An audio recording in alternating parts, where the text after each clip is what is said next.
Trollord Games. Join the fray.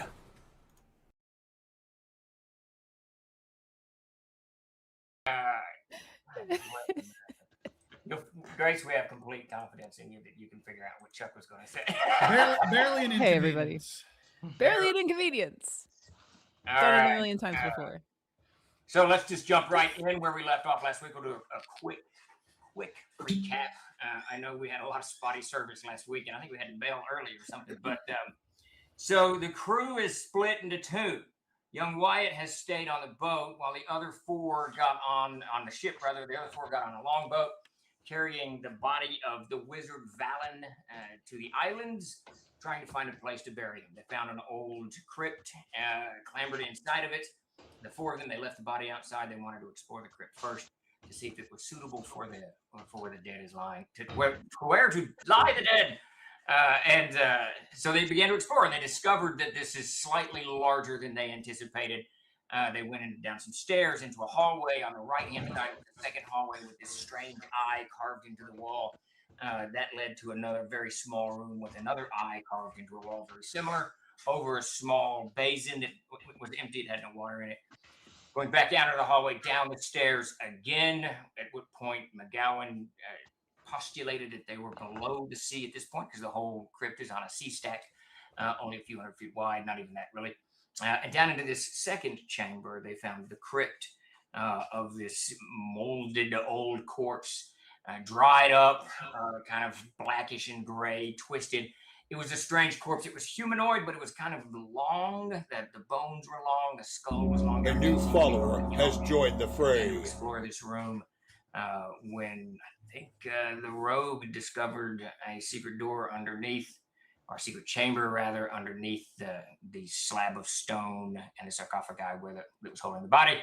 After some machinations, they moved the sarcophagi, discovered there's a shaft going down with a ladder. They went down the shaft, came to a hallway. They could go left or right. To the left, they discovered it went right into the water, so they didn't want to swim and drown. So they went to the right and found a second shaft that went down about 40-odd feet. The rogue explored down there first, and then Ren, he came back up. Ren went back down to explore it again, and there they discovered a large grotto, roughly 100 by 100 feet. In there, as soon as they entered the chamber, it lit up. A brazier just kind of lit up, set on fire, and lit up the entire chamber. And in the center of which, well, really in the center to the wall, was this throne of shells and crustaceans and conches and whatnot. Really kind of rough, not this beautiful, beautifully carved throne or anything. There was a little pool of water on the left that clearly leads into the ocean, and then two flat kind of plates on stalagmites on either side of the throne. They were oddly shaped, and Ren, you had discovered or figured out that they look very similar to the smaller one that was on the body in the crypt up above. And also, there were 80 portraits hanging on the wall of varying sizes, some very small, some rather large, all of them framed, of a variety of people, humans, male and female, dwarves, male and female, elves, and the whole racket. Where we left off, Ren was down there by herself. I believe McGowan was laying on his stomach looking down the shaft, and Coram and Jonick were standing over McGowan looking down the shaft as well. Does that sound about right where we left off? Sure, as Davis would say. Davis, are you frozen? No. Okay. he's just asleep. He's paralyzed in utter shock at the accuracy of your recounting of events. Well, we always say around here you should never recap more than 3 minutes, and I think I broke it and lost Davis. So 3 minutes and 10 seconds. I'm out. We went into a hole. There was bones. There was water, and there was a big chair made of shells. That's right.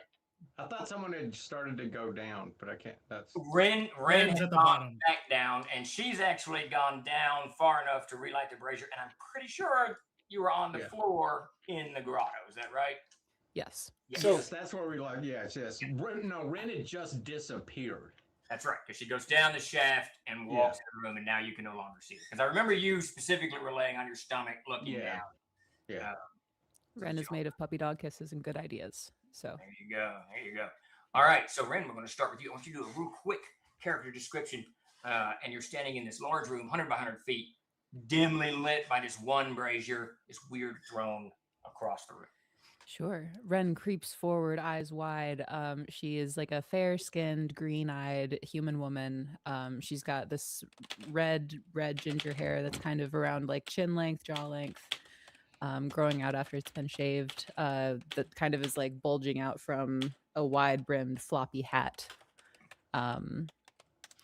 She wears orange and yellow and brown sort of colored robes.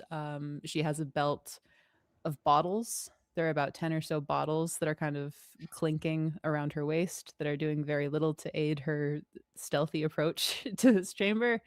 And I think she has a glaive. She's armed with something. She's armed. That's all I'll say. With me. I'm pretty sure it's a glaive that you have unslung. Pretty sure. Do what, Chuck? I was waving. Sorry, someone. Oh, gotcha. All right, so Ren, what do you do? Drawn right away to the portraits. I'm scanning for faces that I recognize. Okay, so you kind of move over to the right, to the nearest portraits where you are, and start looking at these things. All right, David. So you see her go down the shaft. All three of you, you see her. She goes down the shaft. She hesitates for a minute there. Kind of does this odd. Is this difficult to look in the in the room when you're still on the ladder? That you can tell. And then she just drops down. She hesitates for a moment, and then she vanishes and she's gone. You can hear her moving, but not much. What do you do? Hey, give me a quick character description, and then what do you do? My shaggy hair hanging to my side, wet and soaked. I looked up at Jonic, then I look up at Corin with a quizzical look, and then I leap over the side and start to clamber down the thing. And I look up at Jonic and say, "Drop a rope just in case." By that I mean, like, if you can find a place to hook off a rope to help us come back up. How deep is the shaft? It's about 40 feet. Yeah, if you have one. I don't even know if you have one. Of course I have a rope. Just because you don't have anything doesn't mean anybody. Yeah, we have stuff. We actually bring equipment with us. You don't even bring underwear half the time, so whatever. Don't worry, McGowan has a plan. He considers himself to have 4 mules. Jesus. Oh God, help me. Anyway, I start to make my way down. groaning and starting to bitch a little bit. Davis, the crew has suddenly realized that they were your serfs carrying your.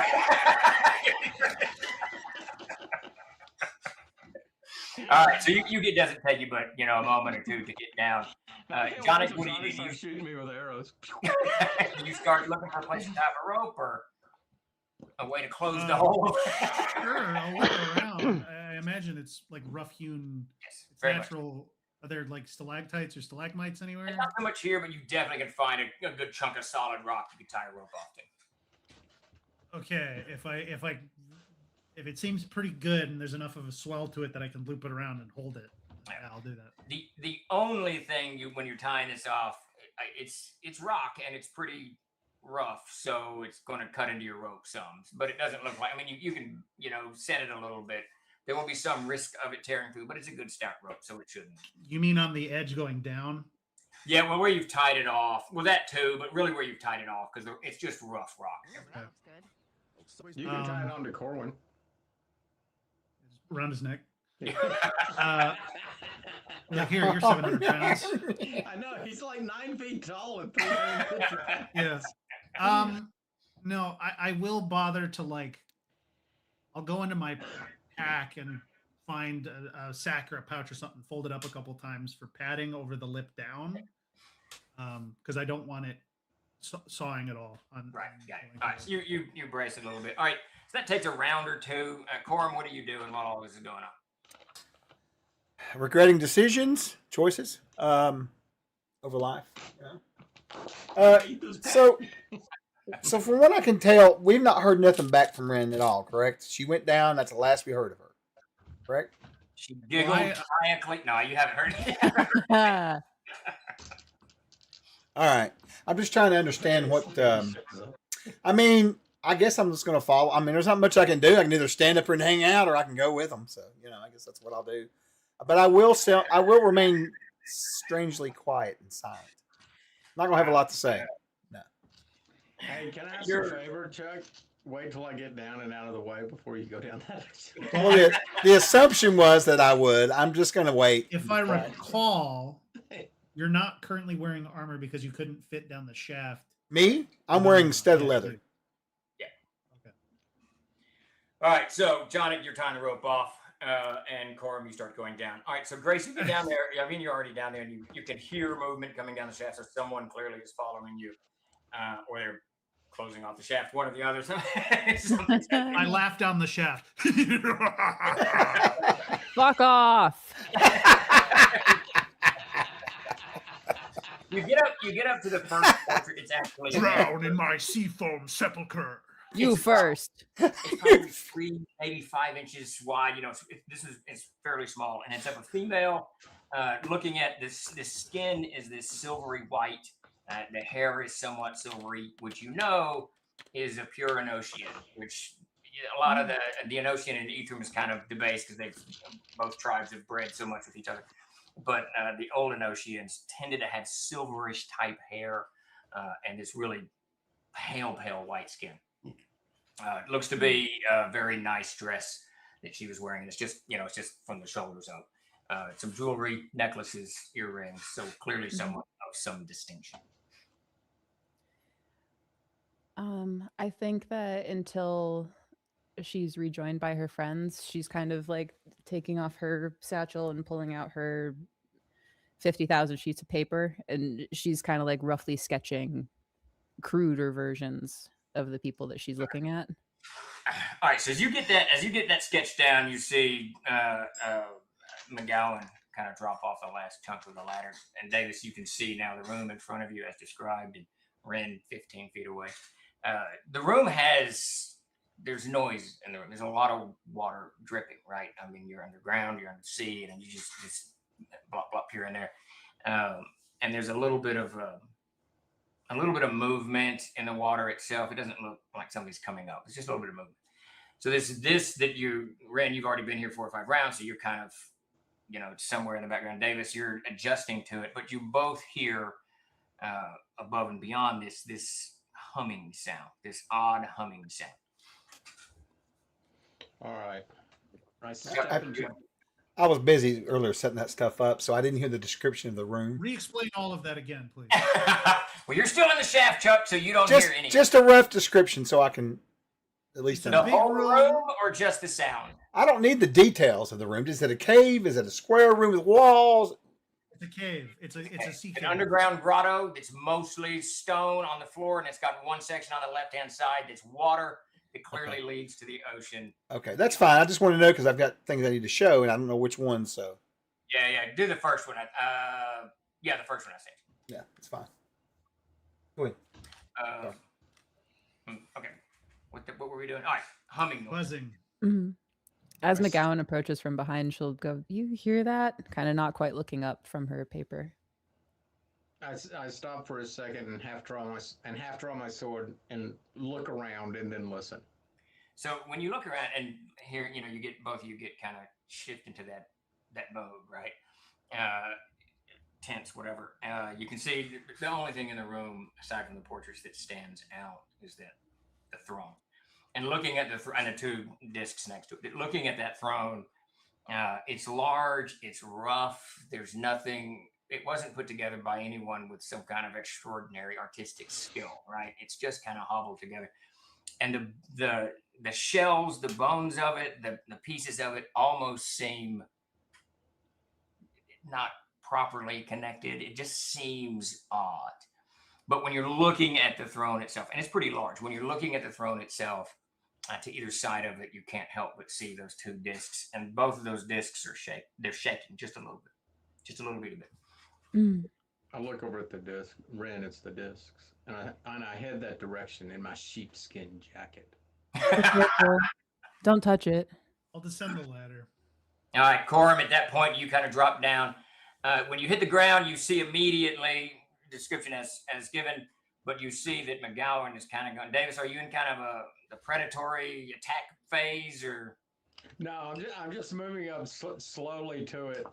Just a walk slowly to it. I mean, I don't see anything like jumping out at me. And I look at the two things shaking. So whatever. Yes. Okay. And Ren, are you moving at all? Or you just standing there? Yeah, she's like finishing up her sketch.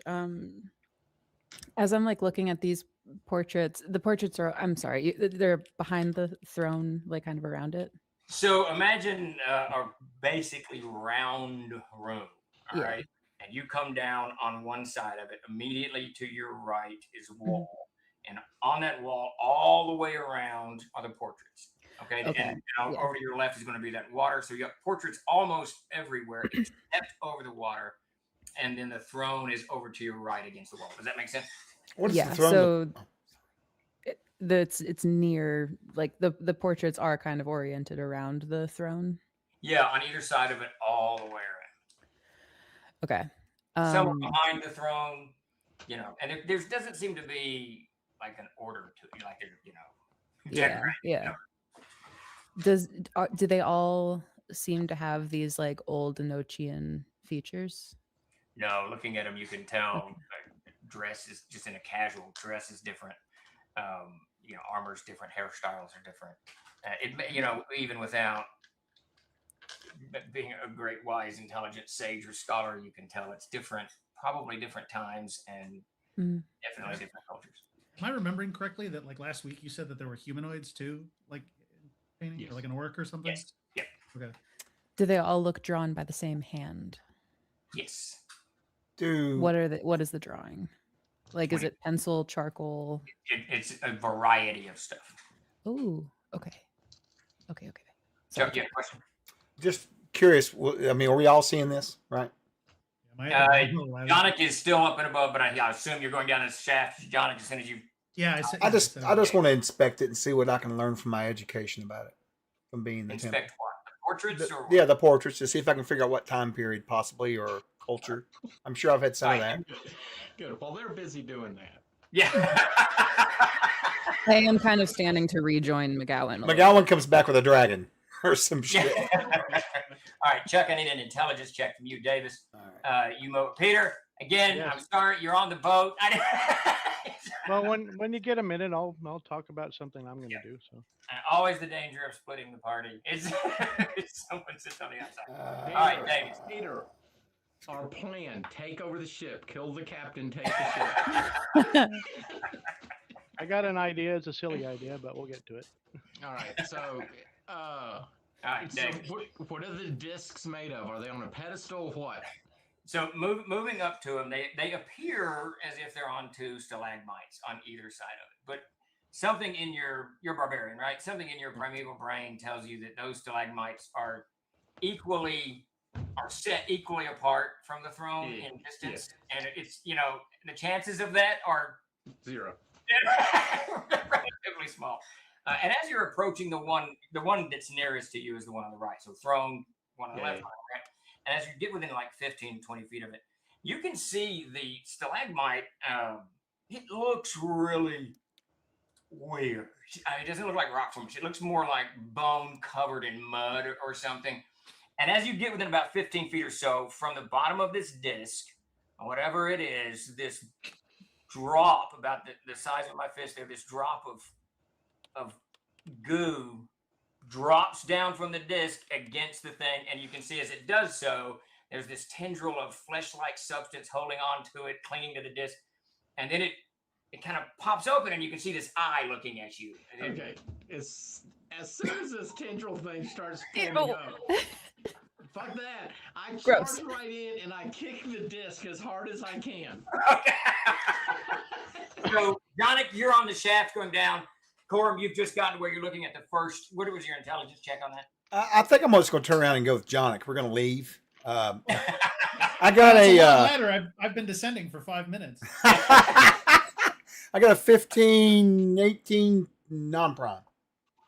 Okay, Not your bad. brain is telling you that this appears to be an Ocean pre-winter dark or right after the winter dark. Maybe within the Really? first 50 or 60 years. So about 1,000 years ago is what what this dress is telling you. All right, so where did Davis go? And that sort of connects up with everything else we found. You know what I mean? Of being an older culture up above and all that, the burrow and all that. This is all kind of matching up. Yeah. As he's winding up to kick it, Ren is about to say, "Make sure you don't touch anything." Yeah. All right, Davis. So as you just kick out, and you can see this eyeball, and as the one opens up, more eyes open on all sides of this small polyp of flesh that's hanging in front of you. Kick. I mean, you clearly you're taking your action. Give me a strength check. 2. That's not very good. It's not very good. Oh, you know what? Listen. Actually, The free train's gone. As you kick Jonic, you drop out of the shaft, and you can see the first thing you realize is that McGowan is attacking one of the stalagmites. And let's stop right there.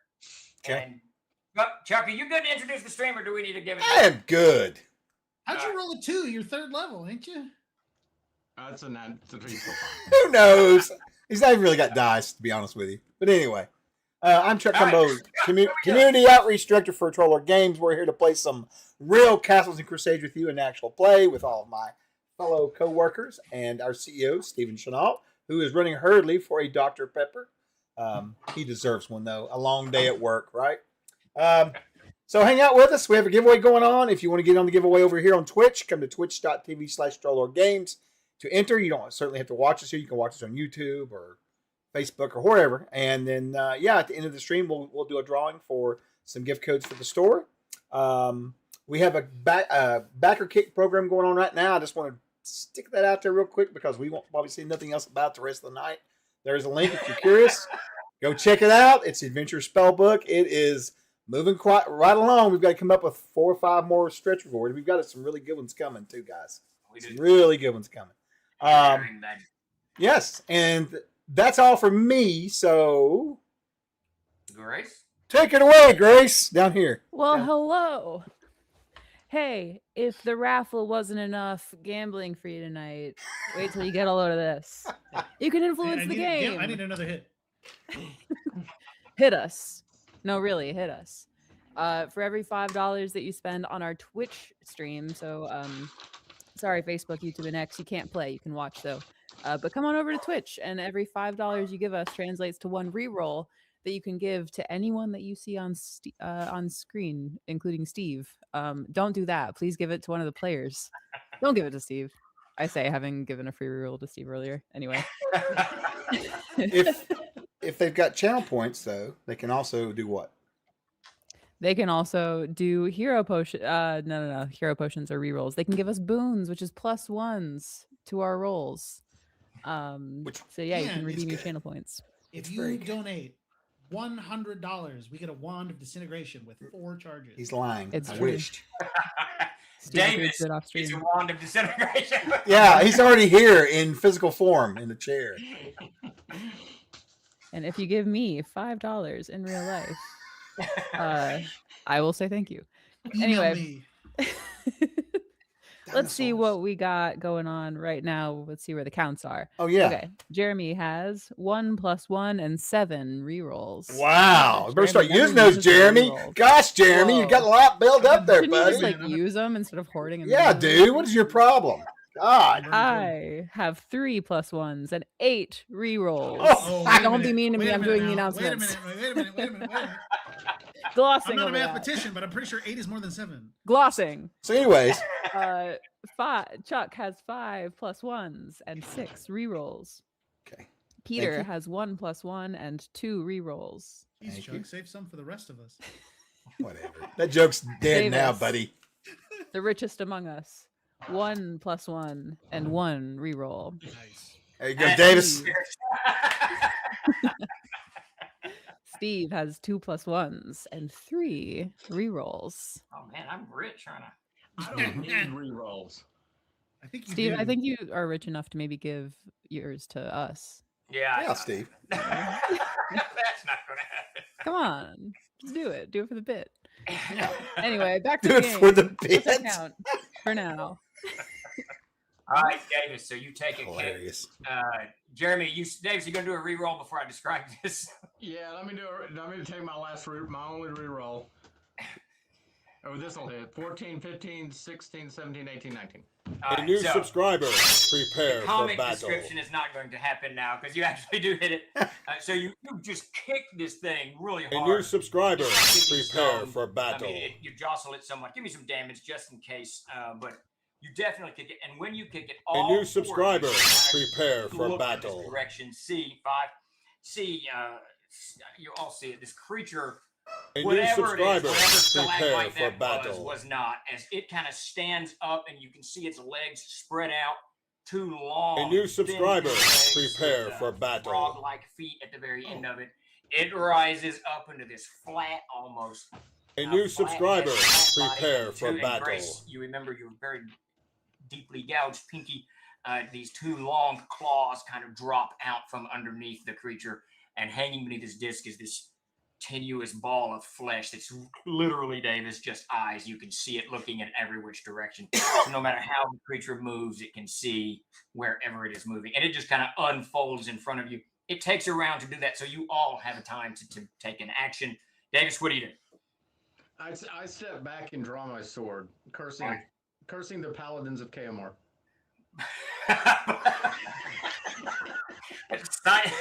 Side swiping. All right, Grace, what do you do?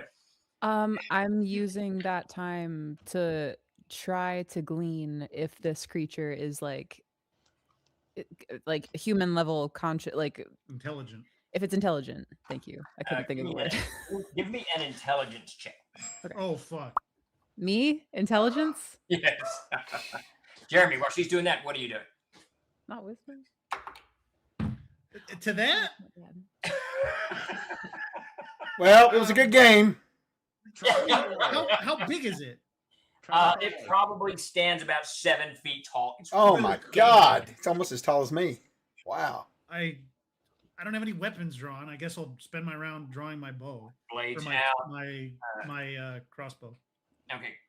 Grace, what'd you get? 14 secondary. Seems to be utterly mindless. I mean, there doesn't seem to be, there's no, and it's, as it opens, it's, and just for the crew, if you're not looking at it, I'll put it in the staff game so you can see what the creature looks like. It opens its mouth and it's just fangs everywhere. There's no language, no shouts. It's just Davis, Yes.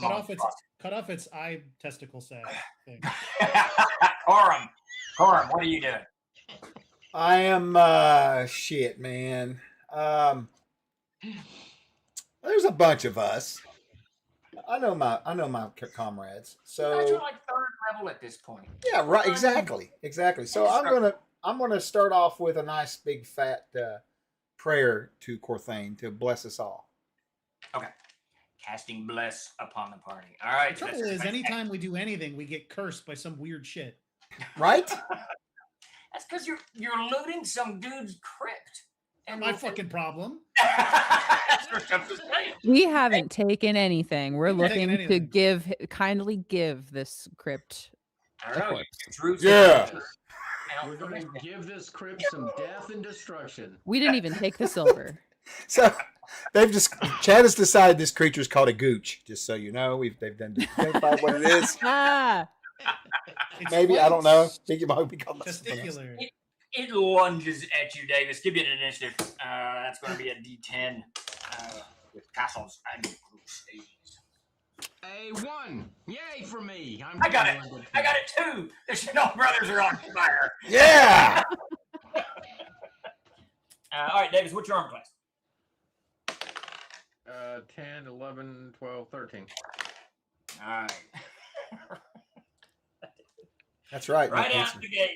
Right out the gate, Davis. I got you with a natural 20. So the first, the first claw rakes through you for 4 points of damage. A lot of bruising on your side there, but the second one, it's inverted like a praying mantis's claw. As it clamps down on your arm, it just bites all the way through.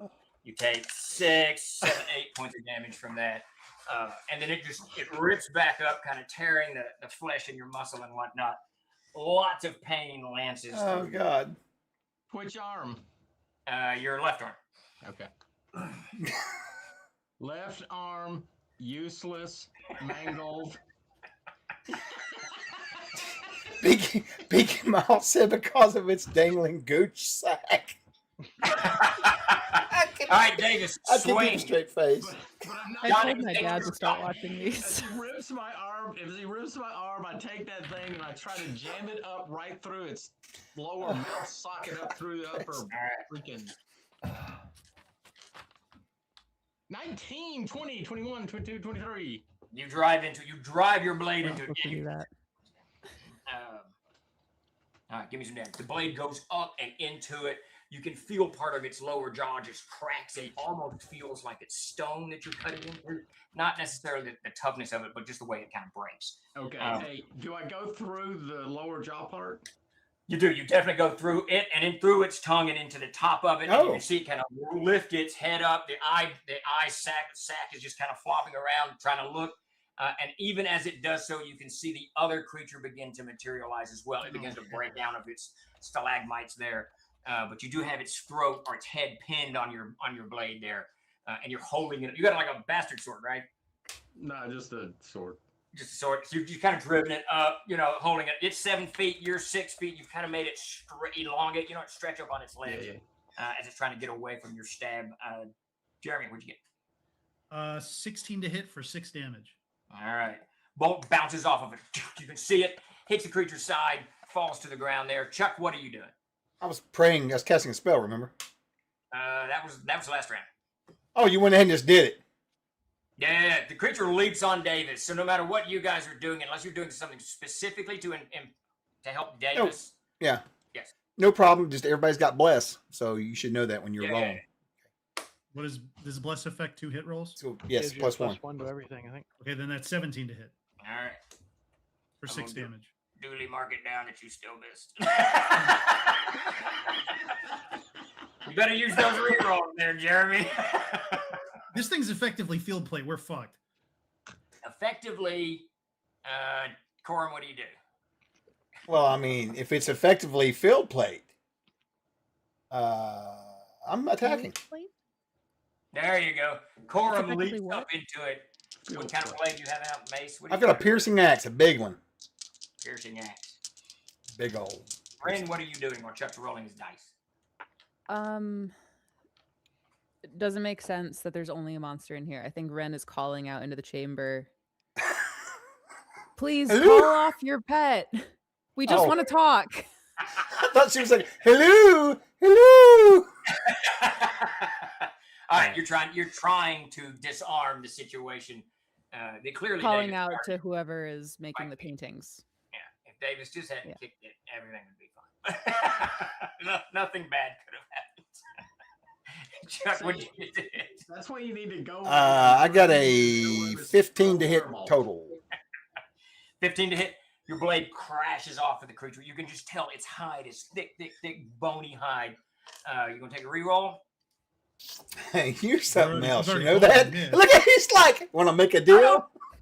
I don't care. You guys want to take? I a mean, reroll? I'm gonna do a reroll because I can roll better than that. It's got some stout AC. I'm just gonna say. Grace, hold on. How many pluses do I have? Plus ones. How many plus ones do I need, Stephen? Have- He's not gonna tell you that. 37. You have 5. 5 have plus 5. ones. All right, I'm gonna make that an 18 and take 3 of those off, Grace. So you All right. an 18 plus 3. No, 18 No, it's total. it's just an 18 total. You miss. Your blade still What the- crashes off of the creature's eye. You are fucked. You got You can hear Johnny in the background. We're fun. Yeah, fuck, man. All right, fine. Field play. That ends that melee round. Can I use? Uh, Okay. All right. Can I metagame for just a second? Absolutely. All right. So Oh, you want to reroll? we have rerolls, right? Yeah. To mitigate the effect of rerolls, the monsters are likely going to be higher hit Tougher. points, higher Yeah. AC. Probably, Okay, but the so rerolls just don't matter bear that- anyway. Clearly, sorry. Yeah, just bear that in mind. Anyway. What All right, Davis is so trying to this say round- is that he has no rerolls. I don't need rerolls. You are the hero. All right, so you got Davis the is creature pinned up. Everybody, give me a D10 initiative. You've got the creature's head pinned. The other one is 10. still kind of materializing. Chuck, you're right up there, right next to Corum, and Grace, you're about 20 feet back, not far from Jonic. Actually, Jonic, you could easily flee up the shaft if you're so inclined. Davis, what'd you get on your initiative? 5. Grace, 3. Jeremy, 10. you're good. Chuck, what'd you get? I got a 5. Jeremy, what'd you do? I'm gonna fire another bolt, 19 to hit for 5 damage. All right, If that doesn't do it, I'm leaving. It I'm leaving. bounces off the ground. Yeah, dude, I'm going with you. The hell with this. Let them die. Wait, what? You guys need a little more heroism in your heroes. All I hear is Peter in the background going, I'm safe. Now, this He's is smart. my experience is every time these guys go off and do something reckless, I get injured. No, So you're not that's why I stayed wrong. on the boat. Look at this goofy fuck. There's no way he can climb a ladder. Davis, you can see this creature. You've got its head, its mouth kind of pinned up, and you're holding it as is, and it's clawing at you both. The eye sac is just kind of flopping around. You can tell it there's no like membranes giving the eye sac some kind of where it's going to move. It's just kind of flopping all over the place. So it can't actually see you well, and it's clawing at you and misses both. I mean, it just gets you on top of the head, pinches a little bit, you start bleeding, but no damage. The other one rakes up your backside, tears your sheepskin jacket a little bit, but no damage. Oh, shit. That sheepskin jacket is a sign of my individuality. No, totally. It is my personal freedom. Seek Oh, what movie is vengeance. that? What movie is that? What movie is Wild that? at Heart. It's Thank a, you. Yeah. it's a, That's a great movie. I was like, that's Nick Cage in something. That's Nick Cage in something. And I go for that ball sack. the eye Gooch. sac, the eye Gooch sack. Gooch. Get it right. Oh, I'm mercy. calling HR. 16, 17, 18, 19. Grace, that's you. Fuck. Oh, what's up, Hello, Sanford? me. We have a problem. The trolls are talking sack. What'd you get, Davis? 20. 20. You do not. And I've used up my +1. That's it. You're slashing and slashing at the creature, but to no avail. It's trying to get you. All right. So I've acted. The other one has completely materialized. It has not engaged yet. It's kind of crouched. It's looking to see what's going on. Ren, what do you do? Chuck, take your swing if that's what you're doing. And Jeremy, what are you? You already shot, Jeremy. You led the round. Ren, what do you do? Maybe it won't matter. I would like to use my action to try to like. I don't think She I doesn't can hit think that they're intelligent, but like, I don't know. Like you would kind of talk to like an animal or just acting like this in spite of what she thinks she's seen. She's gonna try to like put her hands out and be like, "This is a very unfortunate misunderstanding to the second one." All right. As you step Johnson forward, has you maybe start cannons. saying that, trying to disarm the creatures. I'm not gonna move toward it. And it just hits you. You sketched the one portrait, okay, and you were looking at a couple of others. And as now that you're kind of facing the throne and these two discs and all these portraits on the wall behind it, and you kind of cognate this very quickly that all of the eyes in all of these portraits are exactly the same look, same grayish color. They're all A new the same. subscriber. Prepare for battle. When you shout your intonation, the creature orients on you. You can see it. It crouches a little bit. That strange globular mess of eyes pivots and looks over. You immediately realize it's the same eyes that were looking at you in the crypt up above from that disc. And then it starts moving towards you rapidly. Steven, I was going to change my action to just casting a spell because I can't hit it.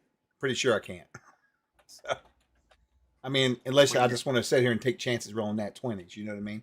So, so no, I'm gonna cast Sound Burst on it, on both of them. I think, or Sound, I should think. You got a blindness spell in there? I don't.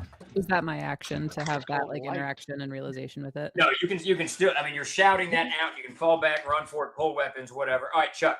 Yeah, Soundstorm. That's it. Yeah. Okay. Sorry.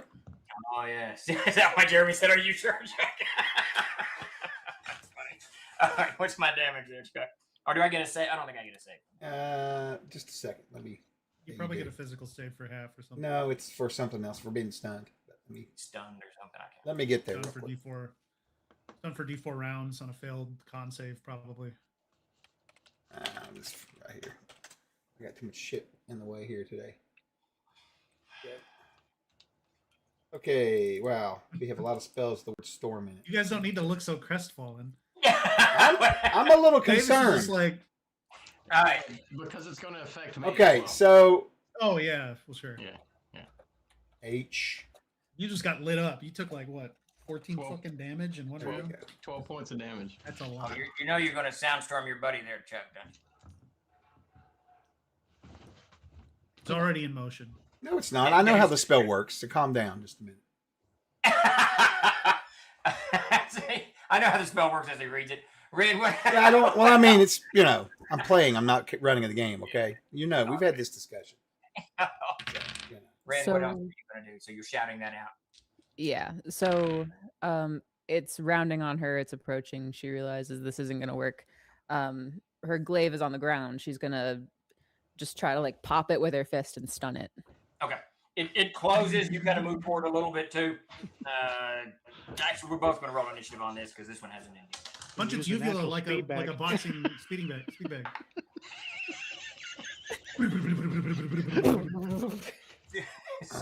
Looks like real life. The thing's all cross-eyed in multiple levels here. Steve, I'm just going to swing at it. There's no point in me. I don't have any spells. that Here's can what you do. Here's what you do.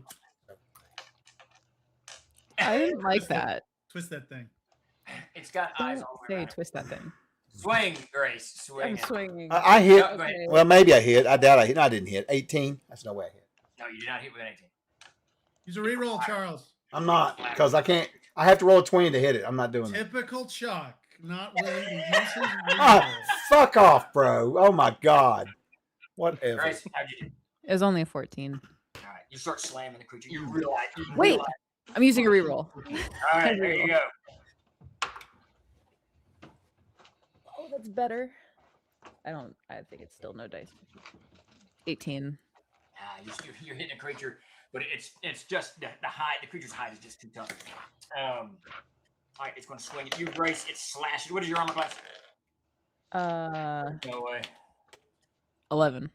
No, there's way. I forget you have all armor. Monks. I can't wear armor. What do you 5 What do you foot think? What do 5 you want foot from me? as it gouges into your thigh somewhat, your blood splattering across the ground. That ends that melee round. Wyatt, you hear battle in the distance. Not kidding. You don't hear anything. It's 1d8 damage. Then we have to make a wisdom check. We're stunned for 1 round. That's it. Yes, I ended up attacking it. I didn't cast it. Initiative, everybody. I got a 1. I got a 4. 6. I got a 6. I got a 24. Excellent. The special, I got a 1. the special scenes. All right, so Grace, and I'll go at the end. Davis, Chuck, Jeremy, swing. Jeremy, are you still shooting the one on Davis? Or are you pivoting on the one on Grace? What are you doing? Missed. Get up the ladder. You look at that thing. There's no way it can climb. Got like I'm big web underneath feet. it. I'm not getting up anything. So, and it's 7 feet tall, standing on its thing. I try to grab it by the. I drop my dagger. Fuck it. I'm just gonna grab it by the eyeball thing, the eye sac, The whatever gooch. it's. Okay. Yeah. I guess I'll shoot at it, and then I'll use the rest of my movement to go begin ascending the ladder. Okay. That's a natural 20. Excellent. You hit the creature. Fucking finally. That's max. Of course, I rolled a 6 on the d6, but it's max damage anyway. They're all 10th level. 4. Oh, 10 damage. Nice. All right. The bolt drive. Davis, as you're trying to grab the creature, you see this bolt just drive into the creature where you still got your sword. You're holding your sword up with it, I guess, with your right hand. Is that right? No, I'm not. No, my left arm's useless. I just left my sword in its. Okay, sword stuck into the creature. Okay. Oh, that's good to know. I didn't know you did that. Okay. As you let the sword go, start to grab it, you can see this bolt drive into the creature. It actually starts to leap back. Now you got initiative, but it's because it's trying to get your sword out of its mouth. Its mouth is kind of jammed and it's just thrashing around trying to break the sword free. But go ahead and try to grab the creature's eye stalk. We'll go with 18, 19, 20, 21, 22, 23, and I'm using my superhuman barbarian strength. Steve. You grab the stalk definitely as it leaps back, and now the creature's actually as it leaps back, it thrusts its legs up against you, trying to push, and you can see the whole undercarriage of this creature's like a frog. As it's trying to push off of you, you're holding on to the eye stalk. Go ahead. No, I'm grab the eye stalk, right? Yeah. And then I'm pulling myself up, and I'm gonna brace my feet under the underside of its head, and I'm just gonna yank myself down as it's trying to push me away too. Pull it like a tooth. If both creatures' legs go up, wouldn't they just hit the ground? Well, that's what they're scrabbling. That'll be next Yeah. round. We'll be doing dex checks and initiatives next round. All right, so Davis has done all that. Bolt drives into the creature. Corum, what are you doing? I'm gonna try to hit that underbelly. That's got to be soft. Nice swing. Like your swing. Oh, 18 natural. That's going to be 19. Add 4 to it because the creature's disconcerted, and Davis has it flipped up, and Davis has it all. He's got his eye stalk in his hand. Oh, He's Well, that's sword driven 23. into its creature's lower jaw and into its upper jaw. So give yourself +4 on that. All right. For damage? No. Would've Just hit 20, Yeah, well, then it would be a 23 hit. 23. Yeah. you hit. All right. That's going to be a total of 9 points of damage. Damn. I'll take that. With piercing axe, Yes, you sir. drive the piercing axe into it. Now we'll get to that in a second. What's going on? But it's clearly wounded, and Davis has it all confabulated in every which direction. Grace, you got a 1 initiative. Mm-hmm. I'm rolling the same one. So simultaneously, you're just continuing to punch the creature. I think so. Okay. Yeah. And you got an 11 arm. Left, right, body, head. It takes 7 points of damage. Woo! It's just slashing your flesh right and I left with its claw. And 7? arm. 7 yeah. points. Okay. Yeah.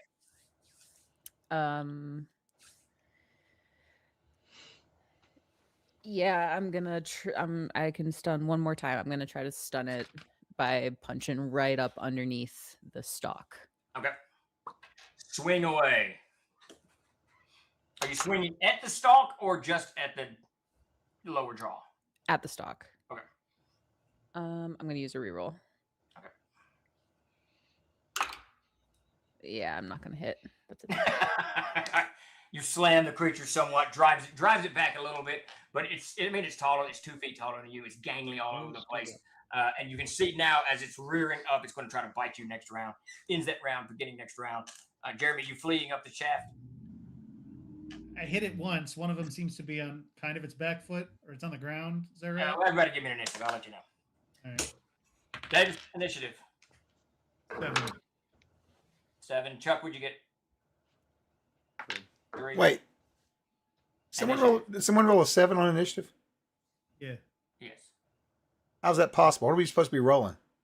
A D10. D10. Oh, shit. Okay. Thank you. This ain't AD&D, Grandpa. Bro, whatever. Kiss my ass. All right. Chuck went all AD&D on it. Whatever. I rolled a. Oh my one God. on These my old these fucking are some notepad. old CNC dice, and I swear to God you can't read them. 6. I rolled a 6. How's that? Get off my lawn! Whatever. All right, 6, so you got a sir. 6. That Yeah. was said. Good heavens, All this right. creature has an AC of -1. Jeremy? Perish the thought. Davis, it leaps up with its 1 foot, and because it's got initiative, it grabbed a hold of you. I mean, it gets its foot up against you first and begins to thrust backwards. Are you still going to try to throw your legs up, or what are you going to do? Yes. Okay, all right, give me a dex check. Chuck, what are you doing? I was already had that. I'm going to continue to pummel that underbelly until I kill the thing. All right, swing. 14. You can see it stretches somewhat, and both of you, as you kind of go airborne, you're just too heavy for the creature to stay on both of its legs. You go airborne, creature falls over to the side, and you can tell immediately as it's got 1 foot braced up against you, you're holding on to this eye stalk. The other foot grabs a hold of its own jaw and begins to push its head up as it's trying to open its jaw from bottom side. You see what I mean? It's trying to pry its jaw open, but your blade is stuck into it. Chuck, go ahead and give yourself a +4. Jeremy, Yeah, +4 I don't think I hit. I rolled a 20 total. With Okay. a +4, that's like 26 to hit. that hits. For I don't know 6 what- damage. Does a 20 hit? It does not, Chuck. Now, both Davis and his creature on the ground. Grace, are you falling back in? Are you trying to press and holding your ground? What are you doing? Can I try to do something stupid? Absolutely. It probably would be advised. It's never stopped us before. Yeah, no kidding. So Peter, I don't need know any if comments from the peanut gallery. All right, you don't even go here. she doesn't even go here. I don't know if this would count as like a grapple. I want to trying to hit it is not working, so I want to try to climb it. Okay. I want to Give climb me up its leg. give me an initiative first. Hell You yeah. are a monk. Oh, what? You are a monk. Get on it. I am. Hell I got to be yeah. good for Flip something. flip his eye sack into his mouth and then slam it shut. Ooh. Jeremy, that's just rude. That's uncalled for. It would fit Right. perfectly. Look at that art. Gross. It Jeremy. would. It would. All right. So, Grace, I want you to Yeah. you've seen the picture of the creature. Yeah. It's standing in front of you. It's reared itself up. You can tell it's fixing to try to bite down into you. It's not slashing with its claws. Okay. What you've got initiative. What do you do? The claws aren't moving, so she takes the opening, knowing that it's gonna probably try to like rock forward towards where she's standing. So I think she like at the last second duck rolls between the legs. Gotta get those dodge rolls in. And yeah, like presses B to dodge, Dark Soul Iframes. style. That's right. And then on like where it has like the backwards knee, like how frogs have, I guess, she's gonna like try to hook her arm around that and use it as like a step to then jump on top of its head. Okay. All right. That sounds very cool. You easily do, since you've got initiative, you easily do the roll part. You're going to get a +4 on your AC, but I'm going to take that as a -4 for my roll, so you don't have to worry about it. Okay. But now it's going to come down to your dex check, and you're going to make a dex check to see how successful this maneuver is. Okay. All things in Castles and Crusades, it comes down to the attribute check. Siege. You're trying something heroic. Let's see if it works. Try. That's a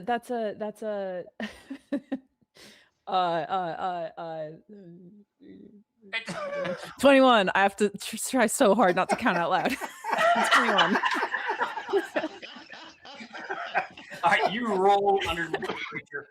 It bites down at you, and as it does so, it misses. It just grabs up a mouthful of gravel and begins to pivot a little bit, trying to figure out what you're doing. It can still see you because the eye Yeah. stalk is now laying on the underside of its jaw. As you roll up, you grab a hold of this creature's inverted leg and pull yourself up. So at the end of this round, you're not on the creature's head, but you're half up onto that leg, and you can make a leap for the head next round if you want. And you can see it's kind of rolling, trying to follow you as in the direction you went. Does that make sense? Yes. That's Okay. exactly what I want. Okay. Cool. I'm on my way. Jeremy. Really neat thing that backwards leg is actually its ankle. Not a knee. Because it's not a knee. The knee is the joint above that, and the part that's the foot is like the leg. But an The ankle can bottom roll part, around. the foot are just toes. An ankle has like a socket like this where it can roll. Not always. the knee Horse- can- Is this No, going on during the battle? Is this happening right now? Just so that Pat knows, Jeremy gave us a 45-minute lecture on the undercarriage attack of the beetle earlier. Ah! That's not true. Jeremiah the Naturalist. There we go. No, it's a joint. Taxonomy of monsters. That's your next book, Jeremy. The Yes, Taxonomy. I could write that in my fucking sleep. Yeah. That'd be awesome, actually. I would pay you to let me write that. Are you kidding? Oh, Dude, Lord Everyone have is mercy. talking about the anatomy of Gooch in the chat. Oh my God, Jesus!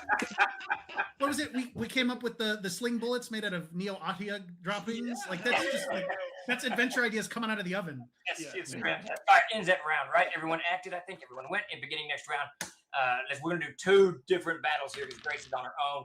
The other 3 of you give me an initiative. And another 10. You got it. Davis is gone. Chuck, what'd you get initiative? Oh, 3. Something keeps trying to come through my door. It's a bear. He gets mauled on camera. Oh shit! Initiative. I gotta say, it would be kind of cool if a bear attacked Davis just now.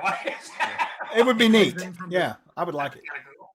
I You have a got black bell on bears my down door, there? So Is whenever that it? someone pushes on it, it gets and it's been ringing constantly. So there's a raccoon or something out there. Something on that. Okay. Whatever happened to Davis? The bear killed him on stream. It was crazy. Absolutely, that would be badass as shit. It would be pretty cool. If you got to go out, you might as well go out doing that. All right, Davis, you got a 2. Jeremy got a 10. Chuck, what did you get? A 3. A 3. All right, Jeremy, shoot. Then I'm going to swing at Davis. Right? No, wait. We hit the ground. Everybody hit the ground. So, Jeremy, you're not going to get a +4 at this point because now it's a wrestling match around you. You're going to have trouble hitting the creature, or you can pivot to Grace's, whatever you want to do. And because Davis is now on the ground, half wrestling. Sure. But you can take a shot. I'm gonna use a reroll. Okay. I'm gonna use another reroll. I'm gonna use another reroll. That's the way to do it. This saves your party from an impossible encounter. 22 to hit for 6. Jesus, what a what, 6. Damn, what are you nice. trying to sail over there, Mr. Chenault? the bolt drives into the creature, and even as it's trying to open its mouth with just one claw, Davis, and you grabbed a hold of its eye stalk. You're kicking it in the stomach, or what? It doesn't really have a stomach. You're kicking it in the undercarriage, and then a bolt drives into it, and the creature just immediately caves in on itself, laying there, kind of half wrapped around, your sword stuck into its jaw, and your dagger at its feet. Chuck, what do you do? Davis, what do you do? I'm going to pivot on to help Grace because if he's rolling around with that thing, I don't want to get involved. I'm liable to cut off more than the gooch sack, so we don't want to maim a leg or Alright, both, anything. buddy. Hey, So, come up- Chuck, you're going to act at the end of the round after Grace does. That's fine, yeah. Davis, what do you do? It's good. I jump up. I mean, my round for the action is to get up and grab my sword, stick my leg against its mouth, and pull my sword out, and then look at the other one. All right, you clear your blade at the end of this round back to your feet, and you can see Ren is fighting it. Ren, give me an initiative. Oh, be good. Be good. These creatures engage in buckle pumping. Sure. That's a 9. Like with the frog throat. Oh, no. They cannot. No, I should have put that in there. Grace, swing. Okay. Wait, I'm climbing. Oh, that's right. I'm going oh, onto that's its right. head. Yeah, I forgot all about it. All right. So it kind of rolls forward, chasing you with its maw and going between its own legs. And then the whole creature starts to roll. You easily are now kind of airborne above it, and you can leap onto its back or onto the side of its head, but you can tell it's kind of rolling with it. What do you do? You've completely discombobulated this creature. I mean, it is completely rolling onto its back. Okay. Head, whatever it's got. You need a How fucking nuclear- magic user, man. How nuclear do we want to go? Oh, Yeah. That Okay. one hasn't been touched as far as I'm aware, so yes. All right. Not I yet, no. have a bottle that contains some of the trouble. Oh my god. I have a bottle of dog barking. Okay, I have a bottle of some of that yellow dust that everyone was telling me I was gonna die when I got it on my skin. It's just bottle of yellow dust, flammable. So the I'm yellow gonna, mold spores. yes, I'm gonna take that bottle Oh, yeah. and I'm gonna try to shove it in its mouth. Okay. So as it's rolling over, just give me a dex check. It's rolling over. You kind of run with its flailing body. You're on its undercarriage now. You can see that eye stalk just splats against, and it really does just look like viscous goo that splats against its undercarriage, and it's trying to bite the air, and you thrust this bottle into its mouth. What'd you get? 18 prime. All right, you jam that bottle into its mouth. It slams down. I'm going to see if you get bit. As you do so, you do not get bit. It scrapes your hand a little bit. What hand was it? What hand did you get the poison on? It's white. Was it left or right? Oh, that I don't remember. I think it was the right hand. Right hand. She's left-handed. Oh, So it was okay. left, yeah. Okay. Okay. All right. So with your left hand, so it's as it bites into it, as it kind of scrapes in it, you get this strange, otherworldly. For a moment, you're out of body. You're looking at yourself. You're looking at everybody and down around you as your hands coming back out of it, and there's no blood. There's no anything. But you're looking at yourself. You're looking at everybody. You're looking at this creature. Like I'm seeing out of its eyes a little bit. No. Like you're seeing out of something else's eyes. You're above everything, and you can just feel this. There's for the briefest moment, you're in some other creature, some other spirit, something else is happening, and you're looking kind of detached. Lasts just seconds, not even that really, and then you're back into it as your hand is free, and as it clamps down, you can see this puff of yellow dust come out of its mouth, and then you're on top of it. Chuck, She's swing. gonna yell, "We gotta go!" More weird, transcendental, esoteric shit. That's Is is Ren moving anywhere? Yeah, she's all over the place. She's kind of like I mean- running as if. Sorry, What? let me rephrase. I'm watching what's happening. Does it look like she's running away? Yeah. Not really at the moment. While you're closing the distance, when you close up to the creature, imagine that creature just kind of doing a forward roll. Okay, Right, it's right. rolling over itself, and Ren is kind of. I don't want to describe it like this, but she's kind of running on top of the roll. That's how I'm picturing it, like I jumping gotcha. on top of barrels and Donkey Kong. Yeah, but it's not quite comedic. I mean, she's grabbing the Much limb. version. I mean, does it look like I can hit it and not cause her any? I Yeah, don't for want to. sure. I don't want to mess her It's- jam up. it's- You know what I mean? Yeah, it's big. If you roll really poorly, I might have you make another roll. But yeah. There's a bunch of flammable dust in and around its mouth now. Oh. So Throw the torch Take in that. it. wet, drippy maw. I've got a total of 14 to hit. You hit the creature in the side. Your axe kind of braces into it, but it's clearly so caught up in this fracas with Right. With Ren that it pays no attention as it's rolling. Now you all Davis played out. 9 points. Jonathan, you reloaded your crossbow. Grace, are you trying to leap free of the creature, or are you going to continue to? At this point, yeah. 9 points, Okay, Steve. all right. At this point, yes. Do what, Chuck? 9 points. Okay. Oh, you didn't hit it. 14 does not hit it. Okay. Did you say 14 to hit? Yeah, but I thought with it like doing whatever it's doing, it's not even know. It probably doesn't even know I'm even there. I mean, it may know. I mean, Yeah, even with the bonus, you did it. wow. Okay. You slam into it, but no damage. So this next round, Ren is leaping free. Corum, you're standing right next and over the creature. Davis, you're leaping in that direction, I presume. And Johnny, Yeah. and Ren, did you shout something about flame or anything? She said, "We gotta go." All right, and she hits the ground. Okay. All right, everybody, give me an initiative. We don't really have anywhere to go. Oh, nuts. Keep rolling fours. Get to the chopper. Get to the chopper. 4. Davis, what'd you get? True. Jeremy. 3. Good God. Damn. Chuck, what'd you get? I got a 7. Ren just yells, "We gotta go," and everyone's stunned. What? What do you mean by that?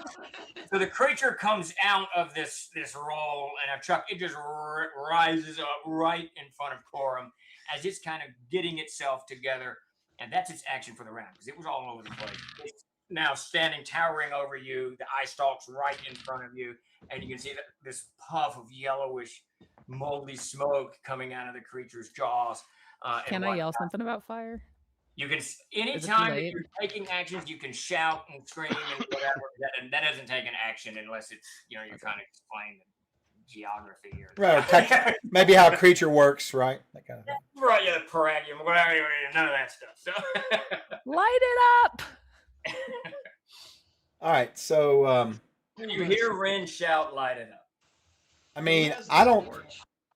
I think who has a torch? The chamber is naturally lit. The torch is wedged into the ladder about 30 feet up. Right. Yeah, that's what. Okay, That's what I right. thought. I mean, she said to go. No, there were two torches. There were 2 torches. I had wedged one, though. mine.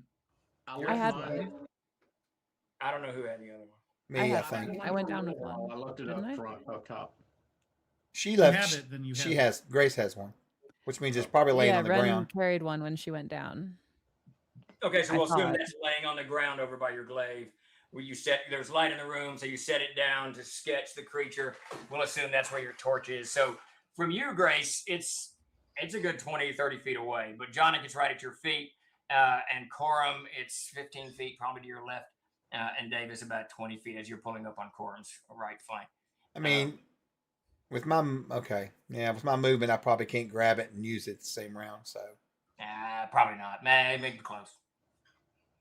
What's the distance between me and the thing? 20 feet. How big's its mouth? It's huge.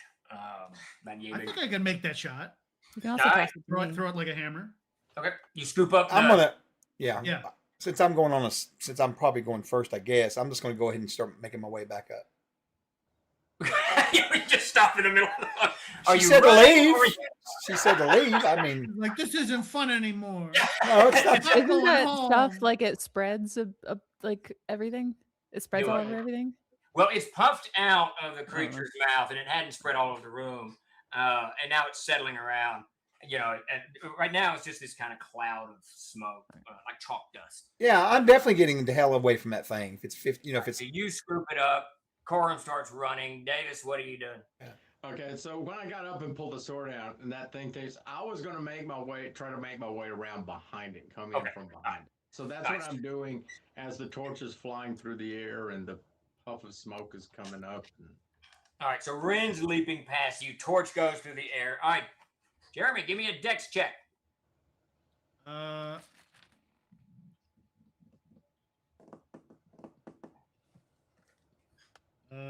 25 prime. That's Ooh, good. is that all? And so as Corum starts to move off to the left, the creature's obviously got his eyes on him. It opens its maw, biting down, and then that torch lands right into the creature's maw and immediately explodes in a gout of flame all over the creature's face. It jets out to the left and to the right, scorches down its flanks there. Four It doesn't damage. get the eye stalk because the lower jaw kind of covers the whole thing. But the creature staggers back from the blow, flame and smoke coming out of its mouth. It's holding its head up, you know, kind of vomiting into the air. What do you all do? Good call, Grace. Whoa. That's why you keep bottles of random shit. I'm Grace- gathering up my papers and my glaive. Grace, roll 3d8 for some damage there. That's awesome. That's a lot more than it did to those ghouls. That was an 8. I guess it's internal burning. All right, while she's doing that, Yeah, you guys do stuff. Davis, what do you do? It's clear the creature's not, well, yeah, it's clear the creature's not dead. Without a doubt. oh well, then if it's not, I thought it was going to blow the whole room up. Shit. Oh, no. Well, she said let's get out, run or whatever. So I think, oh god, you know. There's about 2 feet of fleshy padding around the explosion. and she didn't know to her defense. You know? Oh no, totally. No, I wouldn't. I'm just saying I'm going to detect the son of a bitch. Wait. is what I'm saying. Jeremy, didn't we talk about methane gas underground or something? Yeah, there's methane, there's radon, there's Grace, what did you do? 19 points of that's damage. a lot of damage. Creature staggering. Straight to the sack. Creature staggering back. Davis, take your swing. Give yourself a +4 as it is disoriented. Like your swing. 15, 19 to 24. You hit, you bury your blade into it. Corum, are you leaping into it? Mm-hmm. Swing. +4. 16, 20, Its head is a Points matchstick. of damage. 21. 21 hits. How much, Davis? 8.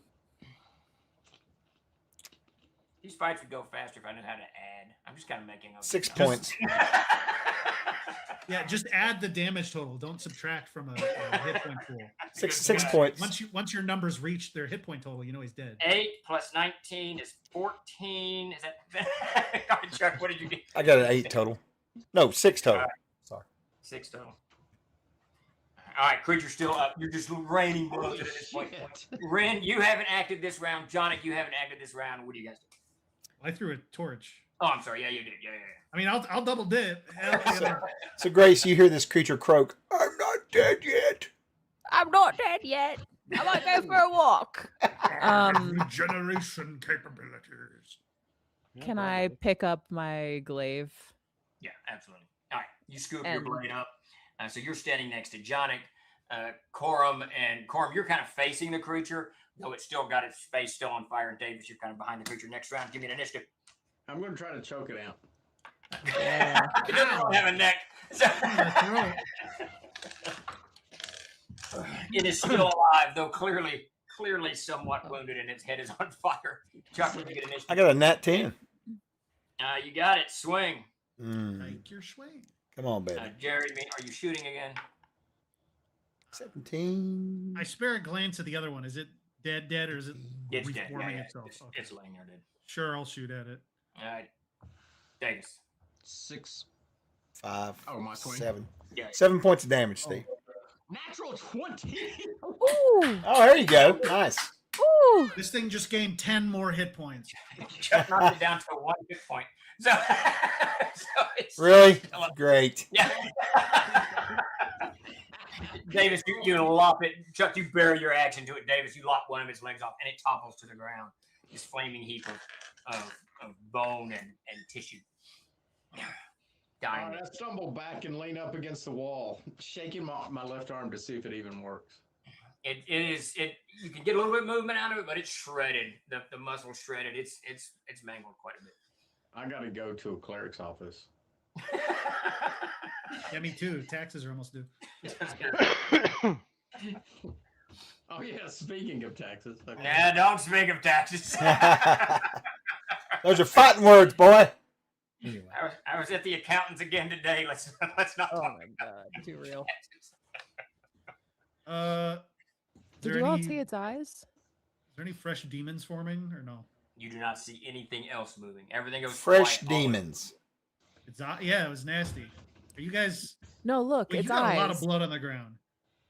I'll lean. Huh? I'll just lean down on the. I'll lean down on the. Lean down. I sit down for a minute, catch my breath.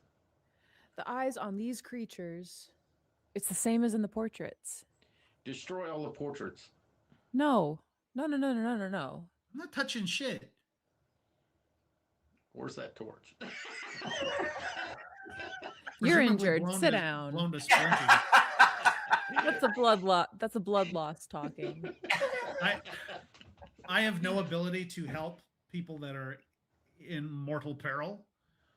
So I'm not going to worry about healing these guys. I'm going to leave that to the holy man. And I guess I'm just going to case the place. Okay. For a moment there, I thought you were going to put Davis out of his misery. And How bad does he look? How bad does he look? You go up to him and you're like, "I'm sorry, my friend." Slice. I cannot deal with it. This is why we don't touch things we don't understand. It looked at me up above. Are these creatures like part liquid or something? Because in the amber, the Lord of Amber's plate that was on his chest, holding down that big skeleton up in the chamber above, there were eyes in it for a second, and it was these eyes. It was these gray eyes. I don't know what. I'm sorry, I spaced out for a second. That's fine. You get the idea. Okay. Sounds like some scrying or something's looking through something. Sorry, it's just every time you talk, I just kind of, I don't know. It's all right. I don't think you would really. It's always some like comprehend it anyway. world-ending. It's always some world-ending, like, oh, there's a god that's mad at us, or there's this portal to the 15th level of. What's Quintos, happening or right now? whatever the Don't hell. worry. The short version is that it's trick paper. We could just chalk it all up to trick paper. Yeah. Thank you. Now you're thinking. Trick papers. You remembered that. That's awesome. What about eyes? What? It's this. These creatures have been all That was over this great. chamber. I think. How did they even get in here? They dripped from the ceiling or something, from the stalactites.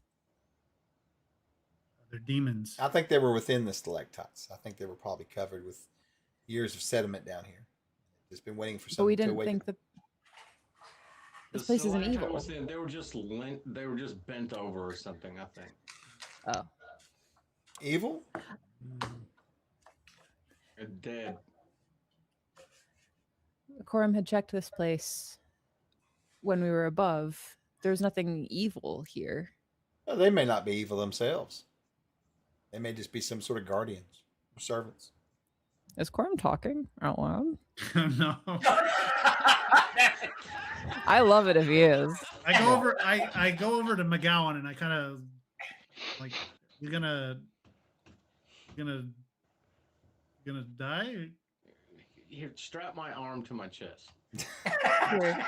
No, here. I've got a bandage. The Gowan falls over. I just put my arm like this and just strap it to my chest. A new subscriber. Prepare for I'll be battle. fine. Tim, thank you. I muddle my way through it, probably very A crudely. new and with no subscriber. good- Prepare for battle. Put your bitch in. Hold still. Yeah. I start crying. A new subscriber. Comfortable. Prepare for battle. Can I have a hug? No. I'll lean in for a A hug new from subscriber. Johnny. Prepare for battle. He stabs me in the throat. A new subscriber. Prepare for Are battle. there any other egresses from this chamber, or just that big Just semi-flooded portion? just a of flood. town? So you case the joint. You're looking all over the place. Like I said, the only unnatural construct in here is the throne itself. There seems to be no other exits that you can see or find on a cursory look. Though it does look like the water probably leads to the outside. Feeds out to the ocean. Something comes in here and layers here.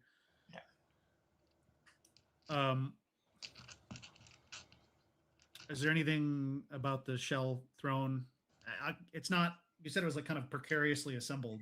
Yeah, it's very, all the pieces to it seem kind of loose, and when you get up there and start really kind of looking the thing over, it really looks like it's not like woven together in any really good way. It probably would hold your weight, but it doesn't. I mean, it looks, haphazard at best. Cyclopean. It's just Looks like I made a piece of furniture. Is that the other picture you sent me, or is that something else?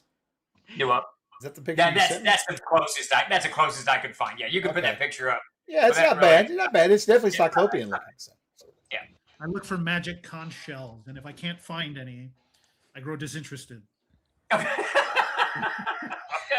Well, you grow disinterested because looking over the shelves, nothing appears to be magical. I mean, you'd have to take it apart to kind of figure out if something's magical or not. This was an entirely fruitless effort. Let's get the fuck out of here.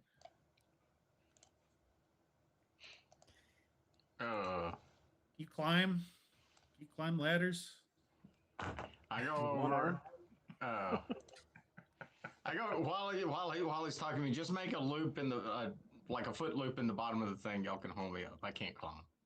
Oh, So I go over to rest and I sit in that throne. Oh, Okay. no. You sit in the throne. The two sensations kind of go over you simultaneously. One, it is ridiculously uncomfortable when you sit down in this thing. It kind of prods you and stabs you everywhere. But the seat itself slides. I mean, it is so disinterestedly put together. The seat itself slides a little bit. Yep. All right. So I wiggle my butt around and push it. You get impaled on a sea urchin. The seat definitely moves. It 100% moves. Okay. I get up and I take my sword and I push it into the seat and push the direction. It moves back a little bit, and you can see when it moves back, it opens up. There's clearly a cavity underneath the seat, but when you push it back, it actually hits the wall. But it looks like you could just pull the seat out, the throne of the seat out. I put my sword down and say, "Hey guys," and I start pulling the seat apart. It didn't take but a moment when you yank on the seat, it actually just kind of slides out, and inside of it you can see there's a scepter sitting there, very beautifully wrought. It's iron with silver prongs and a sapphire jewel at the top of it. There's two large bags, a coiled up piece of rope, and a small bottle, about twice the size of the bottles that Grace has been holding on her belt. That's unfair. Grace, are those all the same sizes? Or are they all No, different? they're not. They're kind of all different sizes and shapes. Okay, so this one's probably, we'll go with about the size of a Dr. Pepper can. Hot damn, that'll pay for a boat. I sit back on it. Nothing to see here. Go on. After announcing there's something here.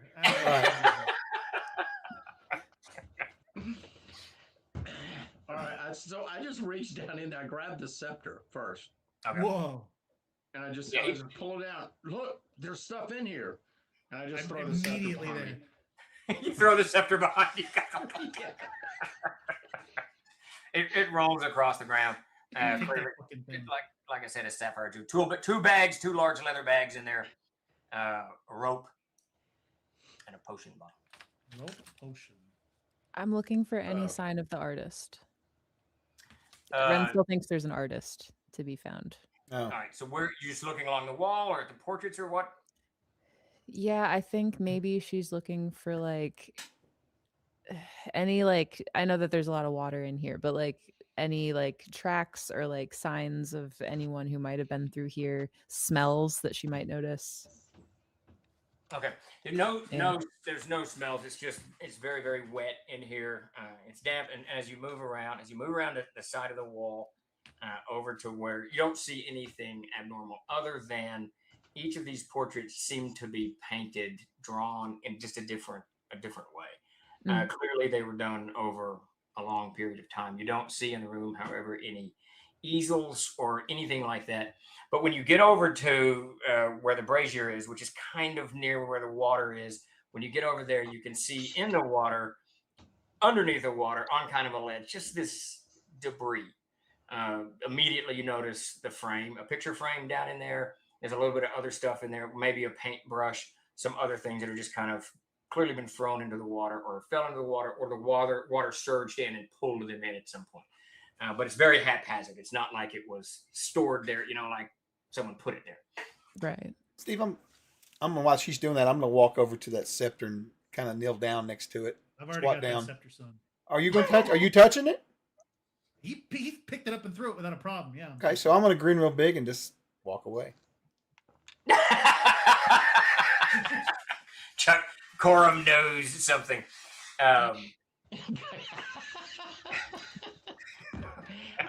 yell out, Grace, bottles for you. And I pull out the two Who's bottles. Grace? There's just one bottle, Dennis. A rope and one bottle. I can't count. Ah, I never learned my numbers. set it aside for me. She's pulling out one more sheet of paper. She's gonna, for the rest of the time that we're down here, unless anyone else like engages her or something happens, she's gonna draw a self-portrait using her reflection in the water. Okay. Do that. And then is gonna go and put it with all the other arts. But if possible, if there's time for this, and if like there is the algae that I'm imagining, she's gonna try to make the eyes as green as possible and different from the gray eyes. Well, All right. Very when cool. I see you starting to draw, I'm like, we got a stiff to bury, and I don't know how long that boat's gonna wait. They'll wait. And besides, you guys are still examining the totally fruitless sapphire treasure, aren't you? Let's examine. We picked it up. I don't know. They're doing stuff. Find something to do. Everybody's just standing there. Okay, yeah, just whenever. All right, Dave, gather all that crap up. Yeah, grab one of the sacks. I just open it. Well, I'll try to open it up. Pull it out and just drop it, hoping it opens. I'll open it. It, Open both of them. it hits the ground, drops, gold coins spill across the floor. You all would probably know this. They're very oddly shaped coins, except for Johnny. But they're imperial coins from the Winterdark era, from the Unglarian era. So they've clearly been down here for a while. 2 sacks, coins. We could buy our whole tavern with this. We can buy a ship with this. It's time to retire. So I'm gonna tie them to each other and then like kind of put it over my shoulder. Okay. And then I'm gonna do a foot loop in the rope down the stairs, and then I'm gonna start trudging all this crap up. And out. Okay. Chuck, what are you doing? I'm just hanging out, I guess. So Just watching. yeah. All right, Davis. I grabbed the rope. I grabbed the rope last. Are you gonna wait for Ren? She's still drawing. Yeah, I'm gonna wait. Yeah. I can't hoist them up on my own. Okay. So I'm hoping Ren, I'm done. you take like 10 minutes. Yeah, I'll 15 minutes. I'll follow Jerry. I'll follow Jonica up actually because he'll need help Okay. getting everybody up. So. All right, you two go up. Ren, it takes you about 15 minutes to finish this portrait. Both of you, Davis, you and Ren, both give me an intelligence check. Yeah. Could I use wisdom? While she's drawing, I'm gonna go and look around at the other drawings and start pulling them off the wall. I don't have any of this shit. I'm gonna burn that crap.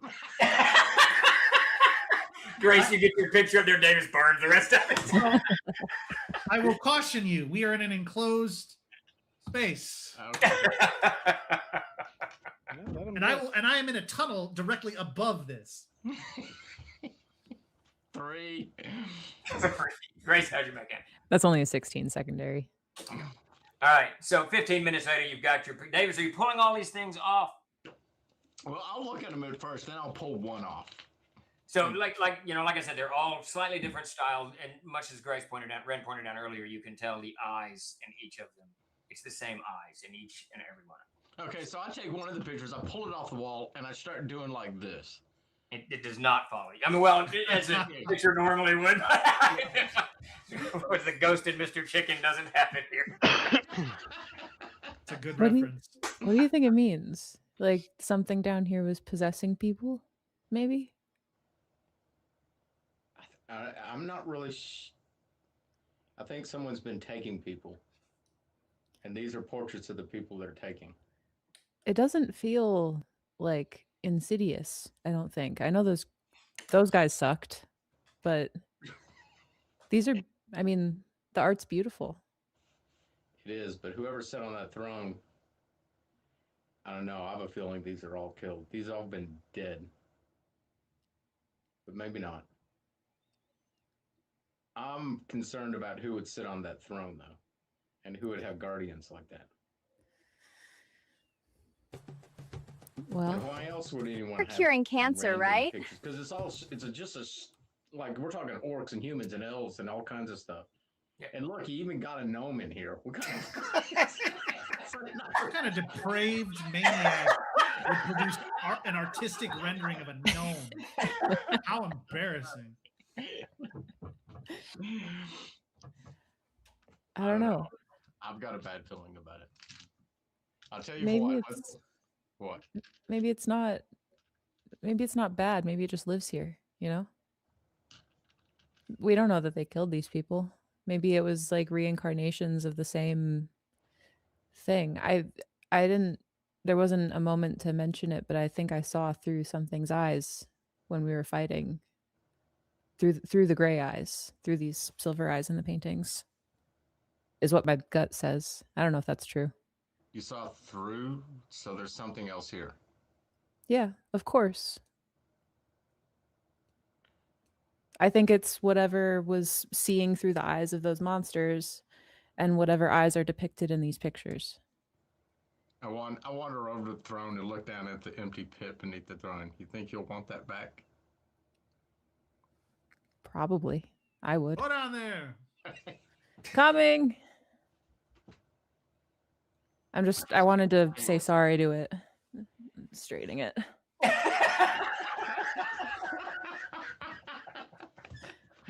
I don't know, just wanted to apologize. I don't know.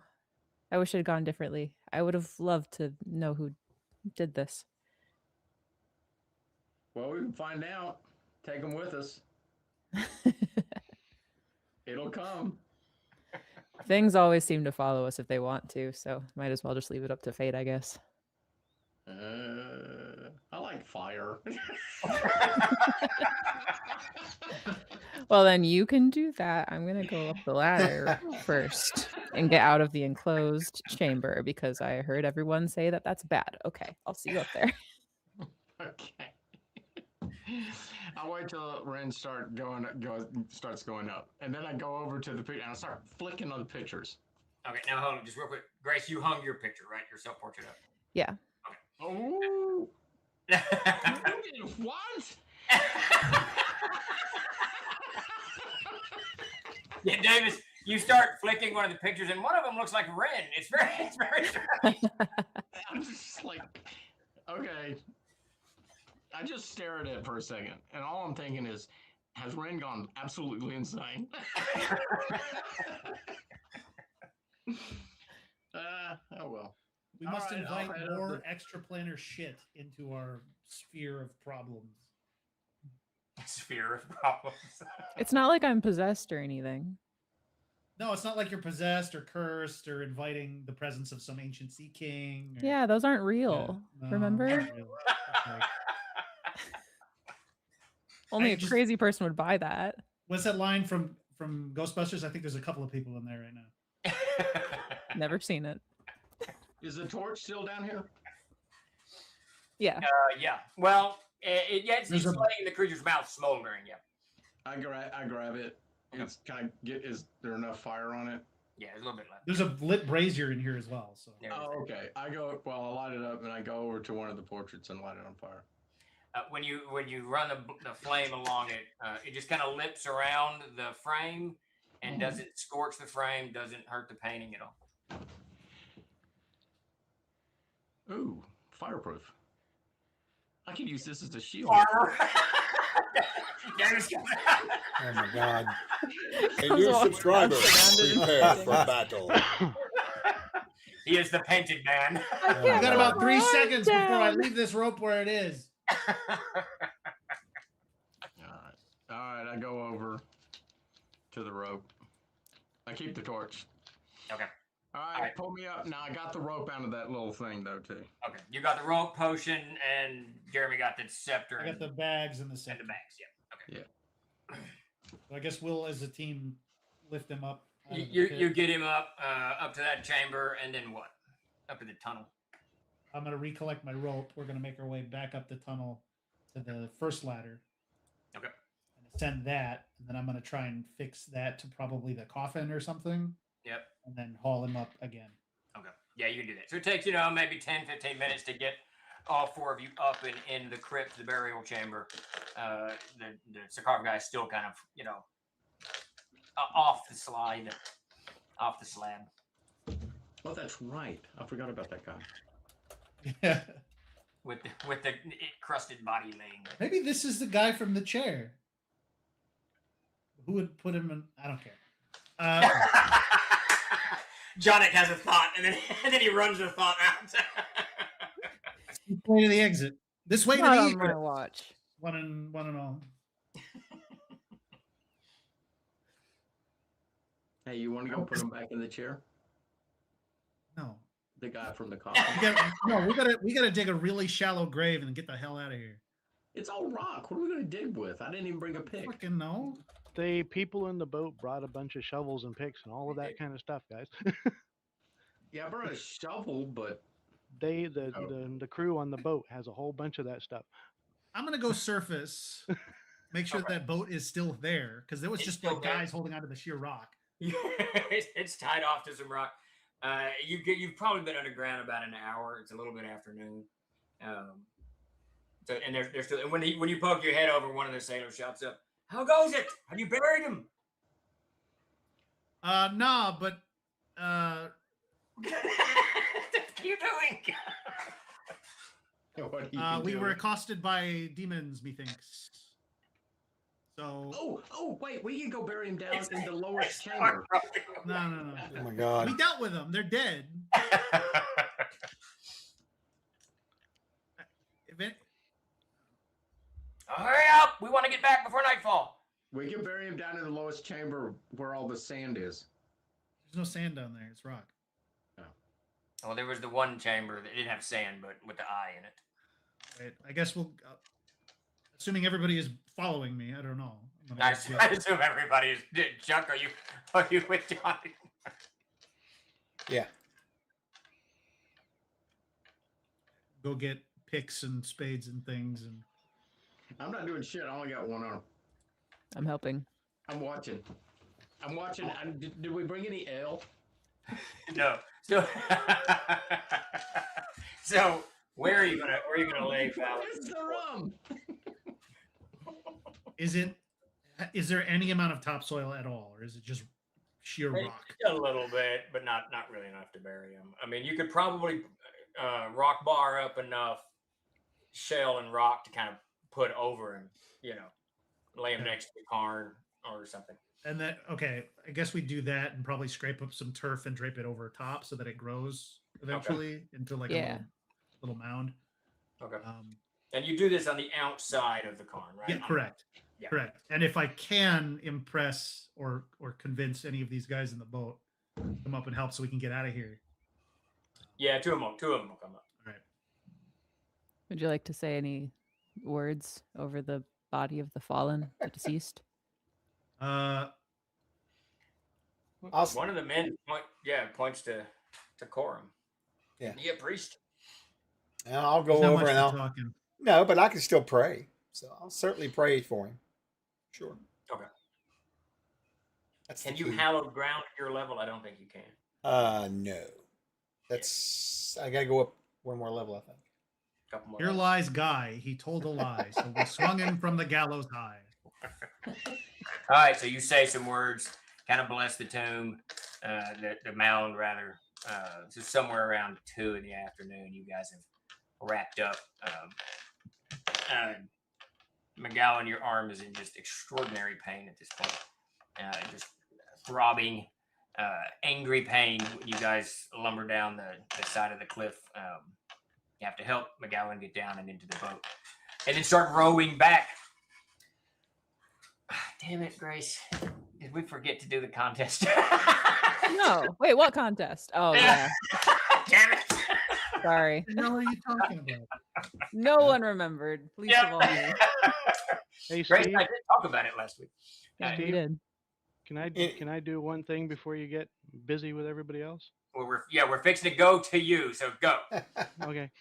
So what I had this sort of in my head, this idea. There's something that's been running around in Wyatt's head that there's a lot of there's things growing inside his mind that whispers, voices, just things, giving him intuitions about how to do things. So he's going to go out on the deck and mechanically, what I'm going to do is conjure a type of wind elemental, which is a first level spell. It's a little tiny wind elemental, but visually, he's going to be talking. He's going to be going up in as high a part of the deck as he can, Okay. and it to everybody else, it'll look like he's summoning some kind of vague nebulous wind shape that's almost serpent-like that's wrapping around him. But what he's going to try to do is push air against the sails of the ship to see if we can get the ship moving.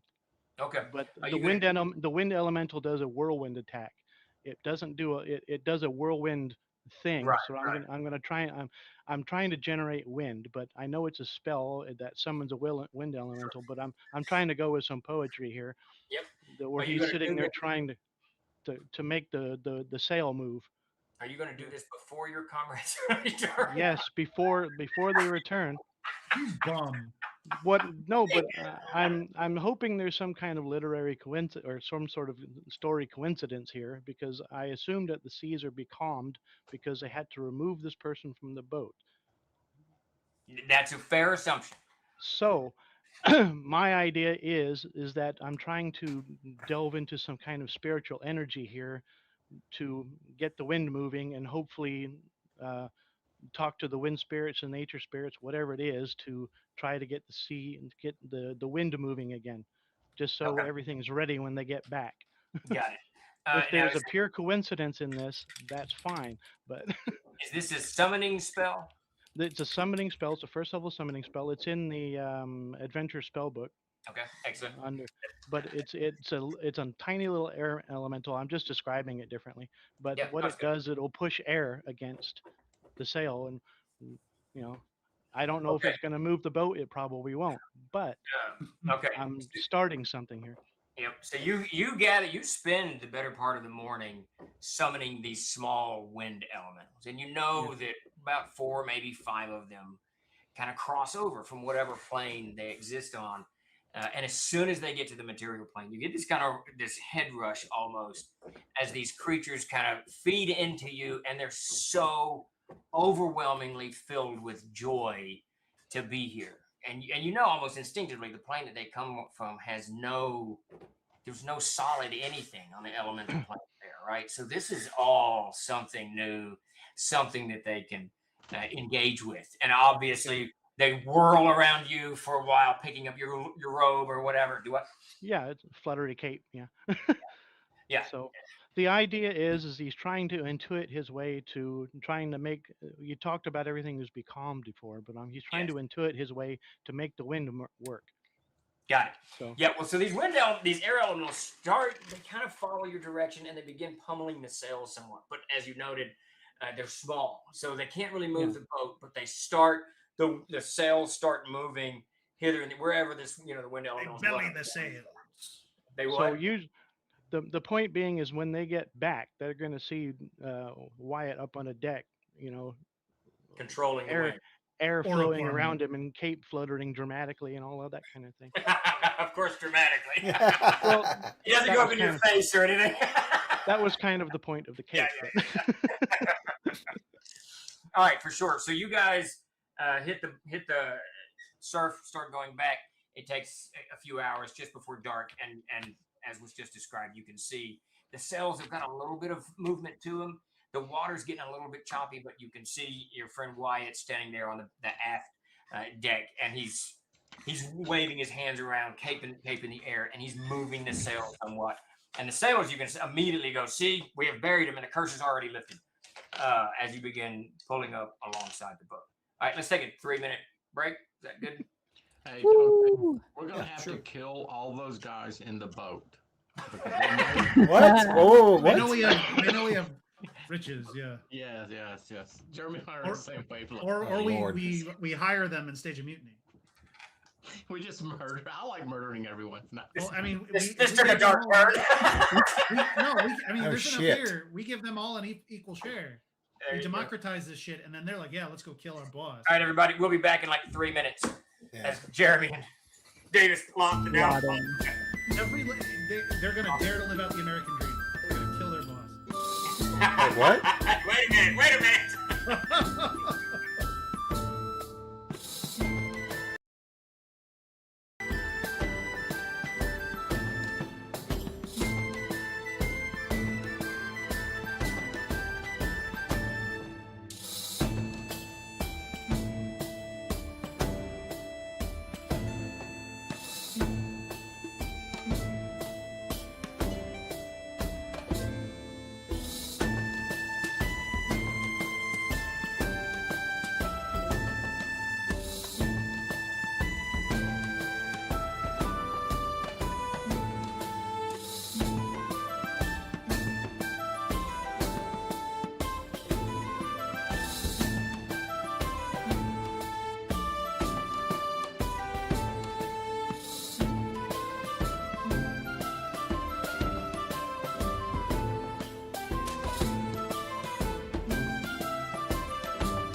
the same boat, Peter. I've been sick all week. Here we come. It's been a problem.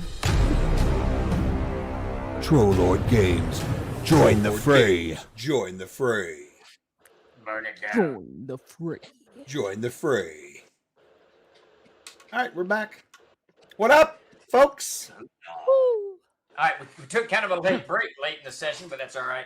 So you guys get back to the cautious lip by just at dark to see your comrades summoning winds and whatnot. That evening, you get back on the boat. The captain, just kind of inquires as to what's going on. What happened? I assume you guys spill the beans, or what do you do? What do you? I let them take the lead on how much we disclose. Okay. Yeah, I tell him straight up, honestly, everything that happened. Except for the money. Jonik is behind you, and don't tell him about the money. Well, it's so hard to hide. I mean, you got this massive, huge opal thing, like 2 huge bags of like clanky coins you're getting on deck with. Anyway, no, I will tell the captain everything, but also ask the captain if I can see the doctor on board, and I will pay him well to care for my arm. He looks at the rough bandages that have been kind of wrapped around you that Jonik did, and he goes, "All right, we can get the surgeon to you and patch you up. That looks like it's kind of painful." Babe, yes. He calls for the surgeon. One of the sailors take you down below decks, where you spend the next couple of hours as they slowly sew your arm back together, pull some of the sheepskin jacket out of it, and to ease the pain. He puts a bone in your mouth and says, "This will ease the pain." And your mouth says, "Shut up, this will ease the pain." As they slowly doctor your arm back together. So, are y'all going to do anything that evening? The captain has canceled the dinner due to all of this mess. He's going to eat quietly and make some prayers to Elor, hoping the wind picks up, hoping that balance, proper burial helps turn the tide against this becalmed sea. Are you all going to do anything that evening? I want to meditate on the visions that I've seen. Okay.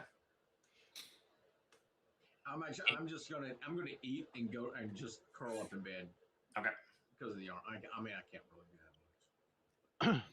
I'm Why- a pointless appendage now. That's what I'm still trying to continue to get the sail moving. Okay. If the seas are picking up. They begin somewhere as the evening progresses. They begin to pick up. The waves begin to chop a little bit, and the boat begins. He's to probably move. passing out due to mana exhaustion. So. Okay. So you stagger off to your room. Chuck, are you doing anything unusual? No. Okay. Jonik? Counting coins and inspecting this device. 250 gold pieces in each Hot bag. damn. Like I said, That's not a big bag. all imperial coin, and the scepter. Like I said, it's an ornately wrought iron scepter with 3 silver prongs coming out of the end of it, and at the end of where the prongs come together is a sapphire jewel. It's pretty large, so it looks to have some value to it. Looking underneath it, you can see beneath the jewel, it's set on a piece of silver, and beneath the jewel are 2 horns, kind of like this, and a rose between them. Give that to the fucking clerk. Huh, weird. Throw it overboard. throw it out the porthole. I'm like, oh, iron. I thought it was at least made of silver. I'm going to use it as a back scratcher for now. Dude, you gotta give the. Oh, I'm in the other room, right? You're curled up in the fetal position with your arm all mangled. Do I reckon these old coins would be worth more than normal coins? They might be to a collector. They might get you in trouble in some realms, like using them in Kaomar could get you in trouble. But most places would probably. And actually, Arenal is where you would want to exchange them because they would be kind of, collectible or whatever. Is that where we're going? Yes, you're going to the Citadel of Arenal. Why? I don't remember. Because that's where the wizards are. Oh, and 'cause they we got can tell cursed or us some more shit. about Right, the okay. stuff that you Yeah, don't yeah, believe. yeah, okay. All right, so I'm gonna go find the priest. he is Chuck. Where are you? What are you doing? You in your room? Yeah, I'm just in my room, probably meditating about all that. Yeah. So you find him in his room. You knock on the door. Chuck, I assume you answer. Yeah. Hey, what is? Tell me things. Oh, that's right. He can't talk. No, it's not that. I mean, what do you mean? I mean, I can start telling you whatever you want to hear. I'll just start spouting shit. Just write it down. Once upon a time, I was going through a. Is it, are flower? I show him the head of the thing. Like, are flower? The flowers mean anything? Oh, Jesus Christ. I just now It's realized what's two- going on. All right. I will just basically reach out my hands for it, lay it down, take it from you if you'll hand it to me, and I'm going to lay it down on like the table in the room or whatever. You start looking this thing over, Steve. Okay. As described, it's an ornately wrought iron scepter, at the end of which are 3 silver prongs that come up to a sapphire jewel. Underneath that jewel is a silver plate, and on that plate are 2 horns, 2 spiral horns that kind of go up to a Oh, rose my God. between the 2 of them. Somebody in chat was correct. they were joking about Unclar, but we're not joking about Unclar anymore. You know? Let me ratchet that back. Okay. So Unclar's horns are extraordinarily distinctive horns. Right. They're kind of like a ram's horns. This looks like 2 unicorn horns. Oh, lame. Okay, all right, I got you. All right. No unicorn. Can I guess you probably want to. What do you want? Like a. Has the horn too. I can't. Like a narwhal tooth. So do you want like a? Keep with the sea theming. Yeah, I got you. But I mean, do you want an intelligence check or something from me to try to examine this thing? No, you would probably, I think, know this without having to make an intelligence check. The the thing that comes to mind, the kingdom of the kingdom of Aachen. Yeah. Their king's symbol is 2 unicorns, aside a rose. Oh, okay. All right. Is there anything else about it that would give me kind of calls? Any kind of weird runes on it? Anything? No runes or anything. Just the sapphire is well cut and well placed. I mean, the thing was made with extraordinary skill. All right. What does it look like its purpose is? It just looks like a scepter. It doesn't feel magic. It looks like, some member of a royal house would have this to designate themselves as royal in some capacity. Okay. Last question. In regards to the country, what's going to be my intuition about this? Is this going to be good, bad, okay, neutral? Aachen is a of all of the feudal kingdoms, even comparing to Kaomar, Kaomar is good, but it's paladins, right? Right. Aachen is good, but it's like noble knights doing noble deeds of daring. So Camelot. Gotcha. Yeah, sort of like that. So Aachen really is. It's a good. Chivalric in the extreme. And Jonic, when you came in the room, what was it you indicated to me you wanted to know? What do flowers mean? What do flowers mean? Show you Is this bad? Are we fucked? What is this? So the flower, Chuck, you vaguely remember Aachen was founded when their king, he was actually a general in Unclar's army. He was a very, very vicious combatant on the battlefield. But at some point in his campaigns in and around Maine, fighting the paladins of Kaomar, he saw the unicorn. He encountered a unicorn, and unicorns are extraordinarily rare in the world of Baird. And when he did, it completely changed his view. And then he began to pay homage to the unicorn. And he traveled, gathering wealth and knights behind him, founded the kingdom of Aachen. And his daughter, Ephraimir, I believe her name was, heralded as one of the most beautiful women in the world. That's the rose, and the unicorn is the unicorn. Okay. The unicorn. So I'll write down and explain to him that this is really just basically a scepter of influence or station, and it would make for some good treasure to sell. That's about it. Okay. Am I in that room? No, I'll just. No, you're getting Frankensteined up downstairs. Well, you're on the others. You're across the hall in your Yeah, room, whatever. So you could hear the conversation for sure. But really? I'm talking a lot. Okay. No. Oh yeah, no, I'm sorry. Actually, no. Yeah, you can shit. I can't hear anything. It's Chuck fine, is it's speaking fine. when it's inconvenient. In fact, I will write on the chart. We can split this between us and not tell the barbarian. I'm gonna write that Yeah, on you there. can hear it. You can hear Davis. You hear the frantic. yeah, right. You know, and maybe some giggling from Jonic. You I know. want to make sure I was not in that room, so No. that I couldn't hear. Okay. So- Well, I'll look into it. The only other person that might be in the room would be Wyatt, but he probably wouldn't care. So You know, Well, that's up to you, you're Wyatt. I mean, outside being Superman right now. Good. McGowan's asleep for a few minutes. I'm gonna run check and see what's banging on my fucking door. All right. So And we'll Bear, we'll have a break from the fan. gonna- For his fan is exactly 2 hours, and then it wakes up. 2 hours. I'm going to Time detach the bedroll from my pack, unfurl it, place the rod inside the bag, fold it, roll it up so it's inside and in the center, and then strap it back. You will notice that I'm watching you very intently while you do that. I'm not going to do it in front of you. I mean, when you look up, I'm still there. I followed you. No. he's being I've got sneaky. Coop knows the magic item. My guy, he guessed it. I think that like up on the deck of the ship, she's kind of like feeling the wind from Wyatt's machinations and like the gentle rocking of the ship starting to resume as Aelor is less displeased perhaps. And I think that it's happened enough times that she's kind of gotten used a little bit to the physical sensation of seeing through eyes that are not hers. And so she's going to try to do something that she has not done since leaving the woods where she grew up. She's going to try to meditate to see through the eyes of Toph. Oh, interesting. You're going to try. An insane feat, but that's what her life was dedicated to. Prior Out to of this. body experiences are a daily occurrence around here. Just for Ren, not for you, Johnny.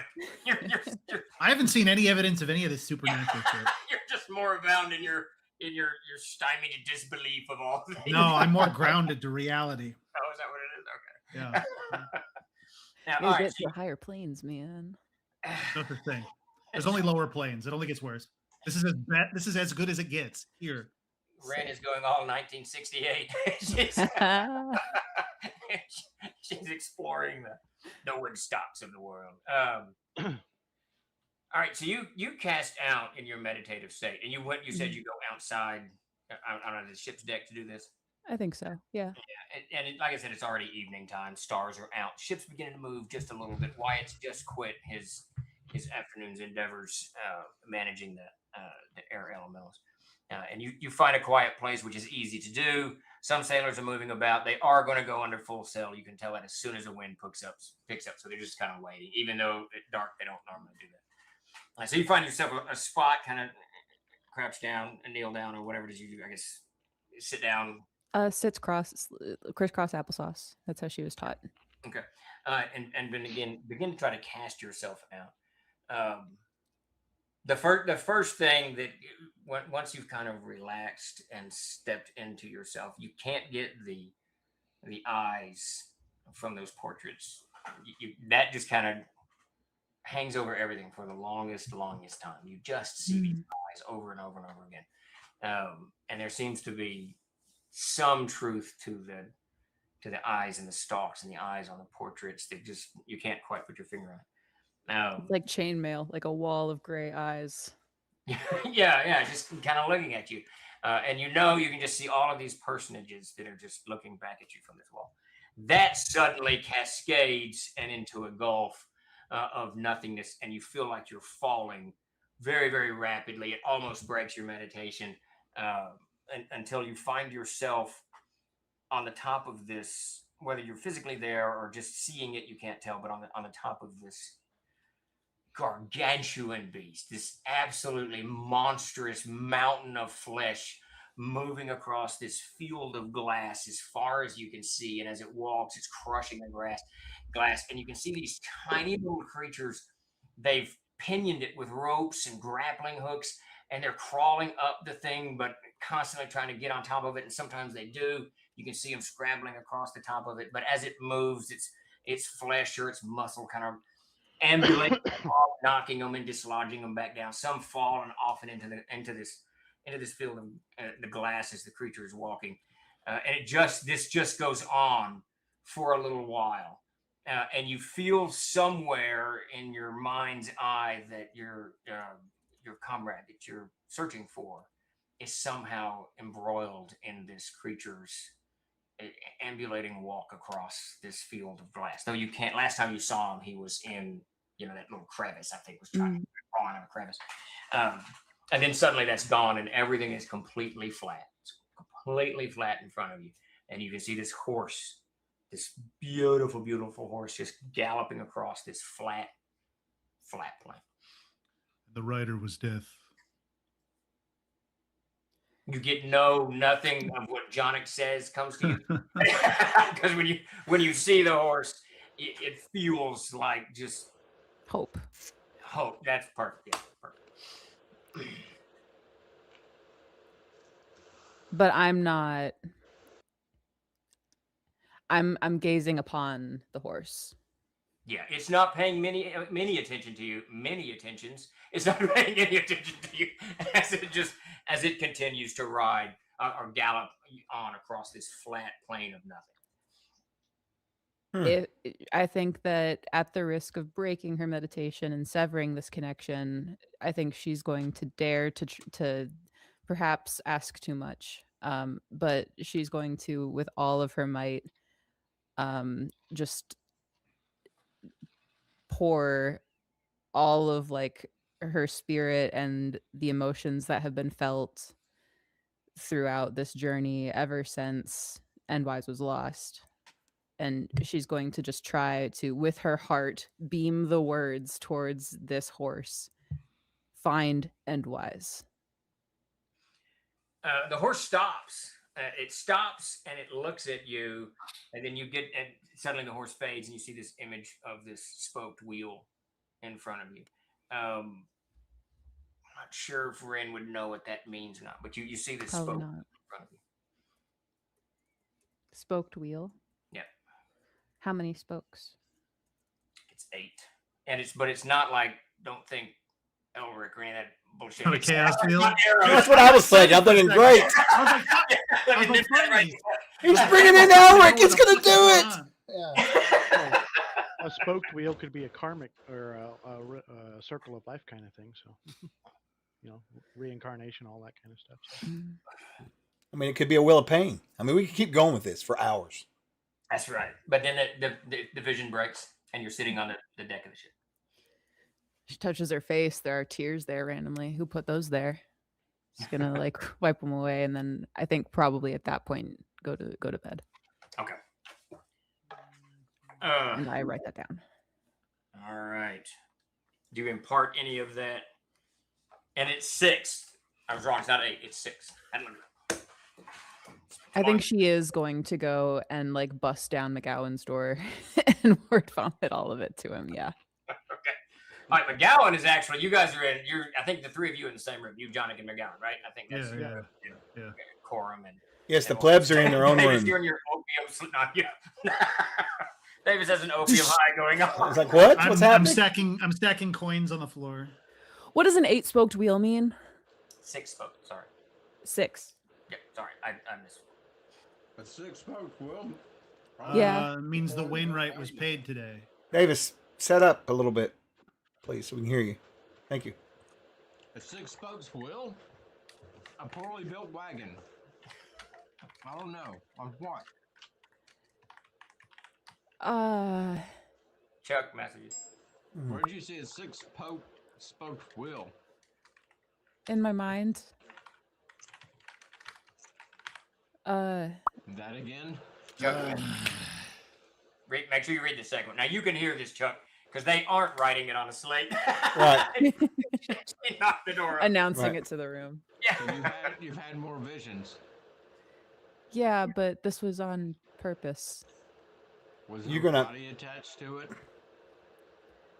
A body? You'll hear the door slam as I start beating on the door. There's a knocking at your door. You know that's very rude. I'm Come gonna on walk. in. I'm gonna walk in. I'm gonna give the thief a glance, and then I'm gonna hold up my slate, and it's gonna have a 6-spoked wheel on it, right? And Yeah, just like that. and I'm going to look over at the two of them, and I'm going to write Thoth on it, and then I'm going to basically indicate for you to continue, and I'm going to listen. You write Toth on it? Yeah. Tothamon. Toth. I have no idea what he wrote, but It's Toth. can't read. It's He doesn't read. It's Though? great. oh, it's the He misspelled the word though. Oh Jesus Christ! I will No, look that's to not- there's- to it's a- Ren it's a for helping. GH. Okay. It's a Well, GH, not a TH. I just The god of knowledge. I'll motion you to keep counting. Oh. He's the shadow of the All-Father. The place that I come from, it's a religious sect. I mean, probably the word is cult. They were called the Eyes of Vesk. They were obsessed with one thing, seeing through the eyes of Toth. Why would one Why? come to your dream? To gaze upon the arc of time and know when the Gonfod is going to happen. What? Apocalyptic cult stuff. I don't know. Oh, well, it's good you're not there anymore. Yeah. You should have seen me like a year ago. But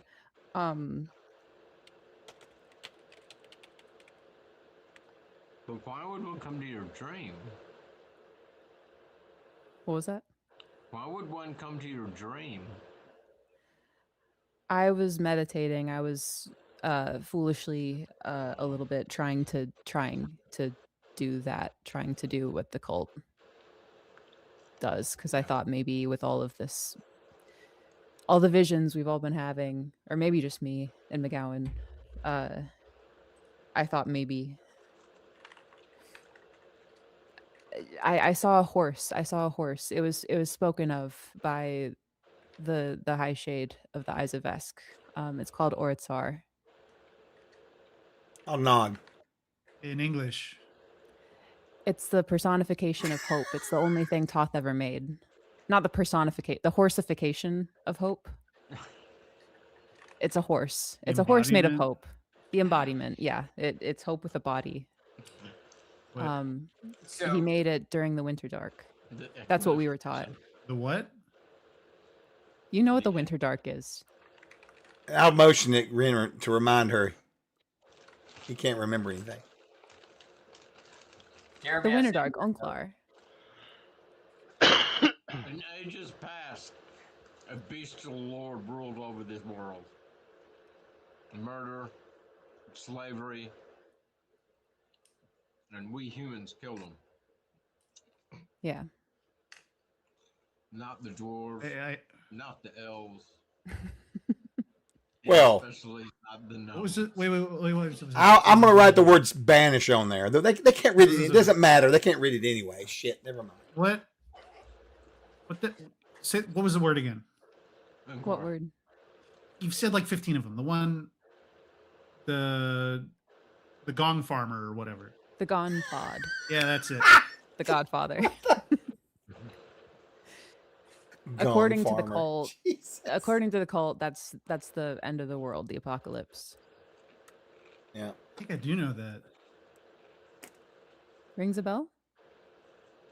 I remember writing about it. I don't know why I would write about something like that. What did you write? Just about it? I just remember writing the word. A bunch of other. That part's clear. Everything else kind of blurs at the edges. That's good. That I mean, hey, better than nothing. It would explain why you're so like this because the only thing you remember is the apocalypse and the end of Well, the I world didn't- and all things being terrible. I am a product of my environment. I am informed by the cruelty of the world around me and its And the four propensity rays to of fling- sunshine that are constantly around you. the propensity to fling unbelievable shit at me and curses on regular occurrences. I thought you didn't believe in curses.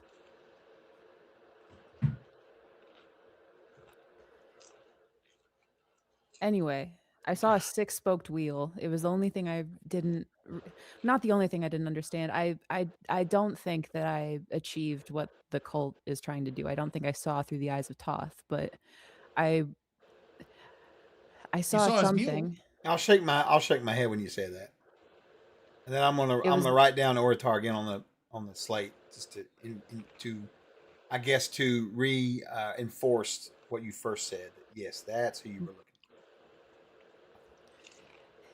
I saw through or I guess I was this or on top of this ambling like flesh monster walking through a field of glass. Does that ring a bell to any of you? A field of glass? Glass. Does it, Castle Keeper? Then no. Glass is expensive to make. A whole field of it. I don't know who would jump. It's very strange. Was it like a giant that you were on, or like a dragon or something? It was some kind of giant creature. It was like four-legged, right? It was a four-legged, giant, fleshy creature that was walking this ambling, slow sort of walk like a giant beast. It was There a giant were- ape. It No, didn't feel quite that Jeremy's looking for. hairy. It was fleshy. Ew. It's a premonition of the future. I Did you hope feel that's not my future. did you feel like you were in control of the creature? I was only seeing through it. There were small things climbing it and trying to stop it or slow it down or tie it up or capture it, but it just kept walking. What is that striking any type of religious or educational? No, 'Cause I'm the only person in the group, I think, besides maybe Wyatt, that has any kind of White might education. have some knowledge of it, but it doesn't. It's The field of glass. I don't think it's That's where glass. you need to go. How do you know you weren't seeing through old I'm gonna ask you a crazy question. corpse eyes? Ren, what was the weather like? What was the weather like? there was no color to the sky whatsoever. It wasn't. It was just a So it wasn't flat Was it field. right. It wasn't prime material. It didn't plane. feel earthly. Nope. You're 100% right. And I don't think that I was seeing through Toth's eyes because Toth gazes upon the arc of time. Yeah. Toth isn't like Toth isn't a creature. Toth is the shadow of the Allfather, the creator of all things. He never Mhm. looks So at the his cult horse. says. No. Do you make a the nice way- horse? Look at it. The way that the cult said it, Oh my when God. Toth created the horse, it was by accident. He didn't mean to. And in fact, Yeah. tried not to, but then the thought got away from him. I've accidentally made a horse or two in my time. It happens to the best of us. Who hasn't? After a few ales too many. Yeah. Yep. Well,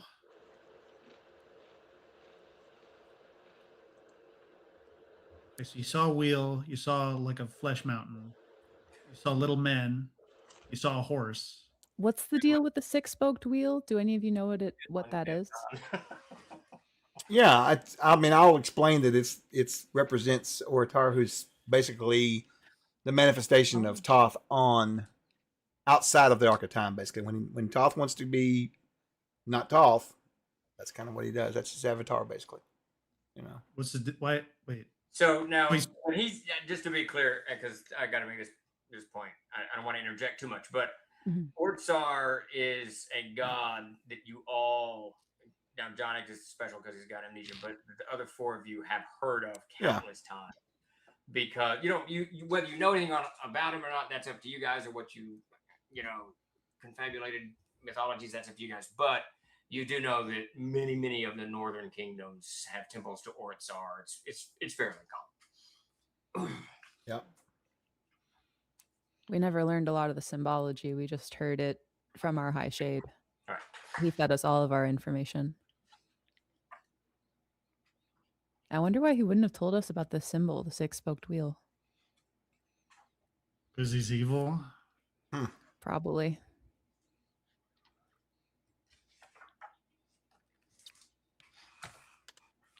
So Wyatt's just sort of quietly listening along, and he's not like a lore master. He's more like I guess you could describe him as one of those sort of mystical swordsmen. So knowing theology probably wouldn't be his thing. He intuits a lot of stuff. So if he's had an education, so he might know general stuff, but if it's having to do with holy orders or anything like that, not a clue.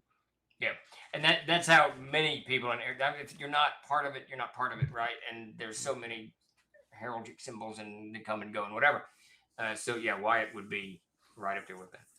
His teacher might know, because his teacher was like very long lived and breadth of knowledge, but I think she's going to sit cross-legged on the floor with everyone here and just kind of settle in and like take out one of her sheets of paper, draw the flesh creature, draw the six-spoked wheel. That's a really good idea. And as best as she can, she's going to try to draw one of these creatures that she saw trying to climb. Okay. So when she sketches all of this out, the creature has, and Ren, whether you realize it or not, the creature has no head nor tail. It's just a mountain of flesh with 4 legs. Wait. And these creatures, once she draws these creatures, especially with the ropes and the grapples and whatnot, it's a small mountain moving. I mean, it is a ginormous creature moving across this field of glass. Does it have any sort of like, are its limbs like elephantine? Like, Yeah. I think Jeremy, know what this is, which is very rare. Because I had to get art for this thing. You were like, here's a weird thing. Get art for it. I was like, okay. I'm trying not to mention creatures- executions here, but that's Grace, when you draw the creature, it seems like a goblin, goblin-esque. I don't know quite, but kind of broad Sure. mouths, roundish heads. It's like a space elephant. It's like All right. Yakocha. So a couple of things. We got to wrap up here in a few minutes. First off, you guys settle into the rest of this voyage. The next 2 days go by. The wind picks up late that evening, and the sailing commences. Everyone on board is very appreciative of you guys for going out and burying Valen, and everybody, congratulating, thanking you, clapping on the back, beers on me, that type of thing. You sail for the next 2 days. Down through the Sea of Ethereum, down through I think it's the Palladium Isles, and then out and into the sea. And not very long after that, you can see the towering sea stack where Arenal sits. We're not going to go into all of it, but as you approach this thing, you can see this tiny little citadel clinging to this mile-wide sea stack. This narrow stair, kind of zigzagging up to the top. It goes up several hundred feet. This jetty that sits down in a small wharf. And as the cautious slip comes up and into the shadow of this giant rock island sticking out of the ocean there, the captain drops anchor. It's late in the afternoon. Drops anchor. He says no one's permitted to go up to Arenal unless you've been vetted by one of the attendants there. So we'll stay here. They'll send a skiff out either late this evening or in the morning, and you'll have to meet the wizards before you can go on. And if they don't accept you, I'm sure they will. They accept almost anybody, unless you have evil intent. He looks at Johnny. Fair. If they don't accept you for some reason, I'll take you on to Maine and drop you there, and you can figure out whatever you want to do. Is there any reason aside from evil intent why they wouldn't accept us? If we brought evil stuff, powders. Chests with strange demonic creatures in them. And no, really, it's they don't want people there that are going to gather knowledge to destroy things, and they don't want people that are going to go there and cause trouble. It's all subjective. Yeah. So generally speaking, they ensorcel you, I guess. I don't know what they do to vet you, but probably cast some spells upon you to find out your motivations before allowing you on. Well, Wyatt would just drop the fact that he just has family business there. There you go. Most everybody is allowed. They make good money off of renting out library books, so you got to pay us a good stipend. We're going to stop there, but and we'll pick up next week, entering into R&L. But everyone is now 4th level. Let's everybody bump yourselves up. Fantastic. Now- Troza. Yeah, I know what you're going to all say. really be 4th level here? I want to throw a flag on this play. Like a slow fall. Wind Don't element. care either way. It's fine. No, I'm you're excited. good. 1 level away from the fireball. Davis, Yeah, we got a long way to go got before a we permanent fall. soreness in your left arm until you've got a restoration cast on. Doesn't cause any damage or any minuses, but you're going to need a restoration cast on that to heal the tissue and the muscle properly. I think that's a 2nd level spell. Yeah, Phantom. That's what we're gonna do that a little bit. If it was up to my brothers, they would still be 1st level. They might have just made 2nd level with the experience points that they were. We just killed 2 big fucking demons. Those would bring a lot, but Steve, you're not going to be happy. I just rolled max health. that's good. I can just up my AC so that I can hit you a lot, but not. Yeah, he just makes adjustments, actually. It doesn't really I matter still what have level we 11 are. AC. Do All what? right. I was just saying, it doesn't really matter what level we are. Let's face it. Just- We're at the whim of the machinations of the castle keeper. What's funny about it, and Jeremy has forgotten that he has said this, but hit points in armor class is all great, and all that stuff is great, but who really benefits from leveling up is a wizard or a spellcaster, and y'all don't have any except a death cleric or a mute cleric. I can hear just fine, sir. You need a good old magic user. Well, you sort of have another cleric, but Or no. Yeah. Let's just face it. Wizards are cool. They're just cool. Yeah. This is the problem with milestone leveling with an asynchronous class leveling system. Here we go. It's asymmetrically rewards characters that have bloated XP requirements, characters with class and a half, and Yeah, for punishes sure. those that have low XP totals to level up. But that's if he's considering the XP tables, which he's not. That's my point, is that if you do milestone, it really kind of screws the balancing. Not to a notable degree, but it does. Yeah, I don't know. What it does, you're right though, because you Thank you for that don't. glowing recommendation.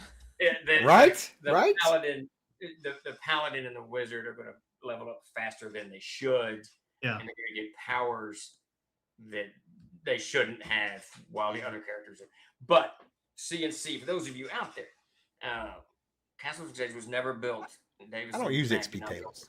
They didn't build it to balance all the classes out. That wasn't in any shape part of the discussion when they were doing it. Well, the My XP thresholds AC are the balancing. Sort of.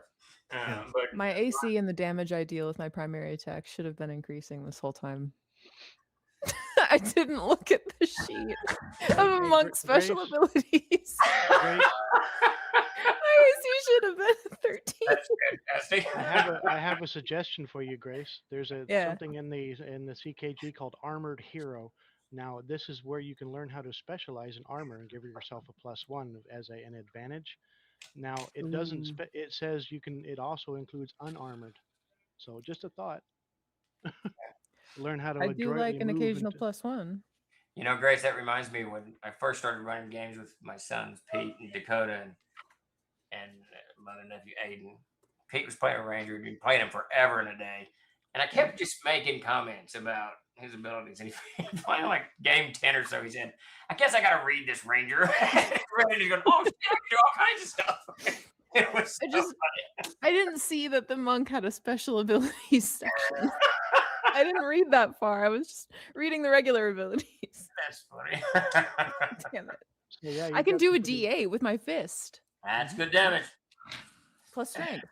and you've got mystical fists too. So Yeah, you don't See, I really, thought that- Grace. You'll end up not even using weapons eventually. You'll just be beating the shit out of people. Yeah. I actually thought that hitting magical creatures was higher level, but y'all said it was 3rd level or something. I It's think That was pretty third. low third level. level. Yeah. then it increases every few every Oh, 3 right. days afterwards. Eventually So she can one punch plus plus one, 5 2, plus creatures. 5, yeah.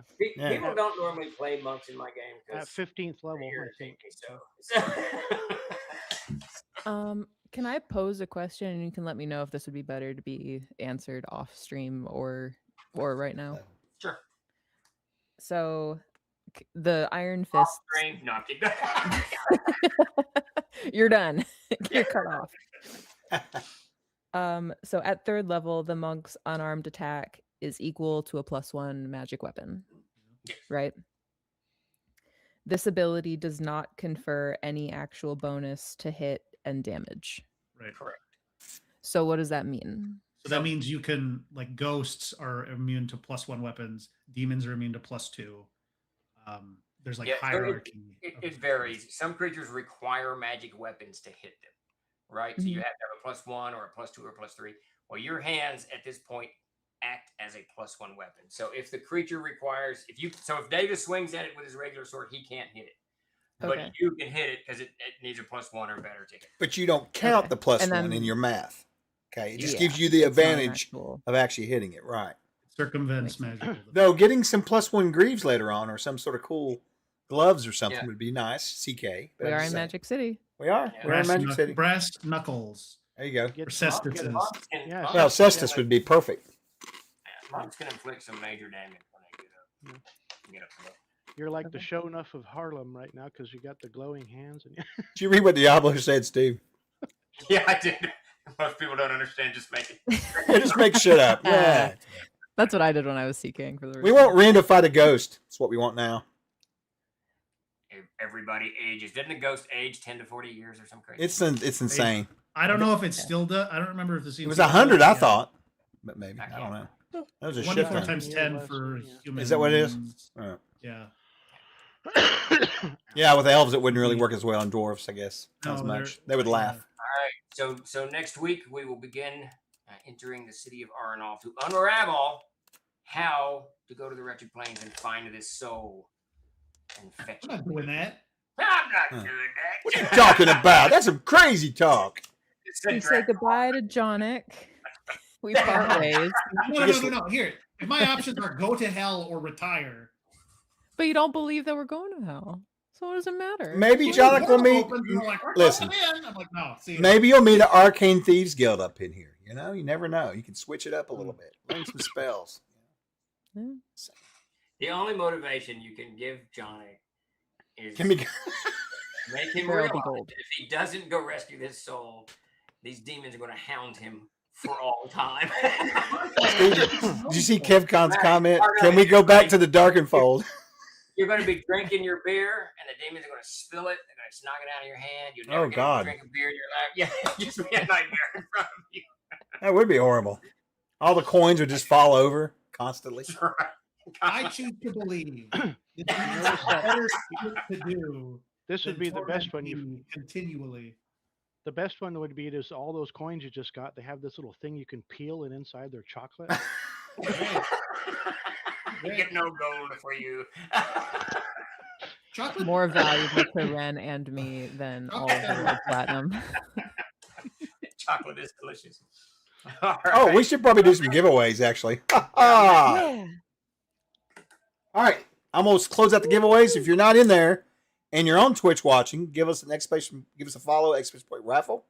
And then I'm going to close these out. We'll give away some codes.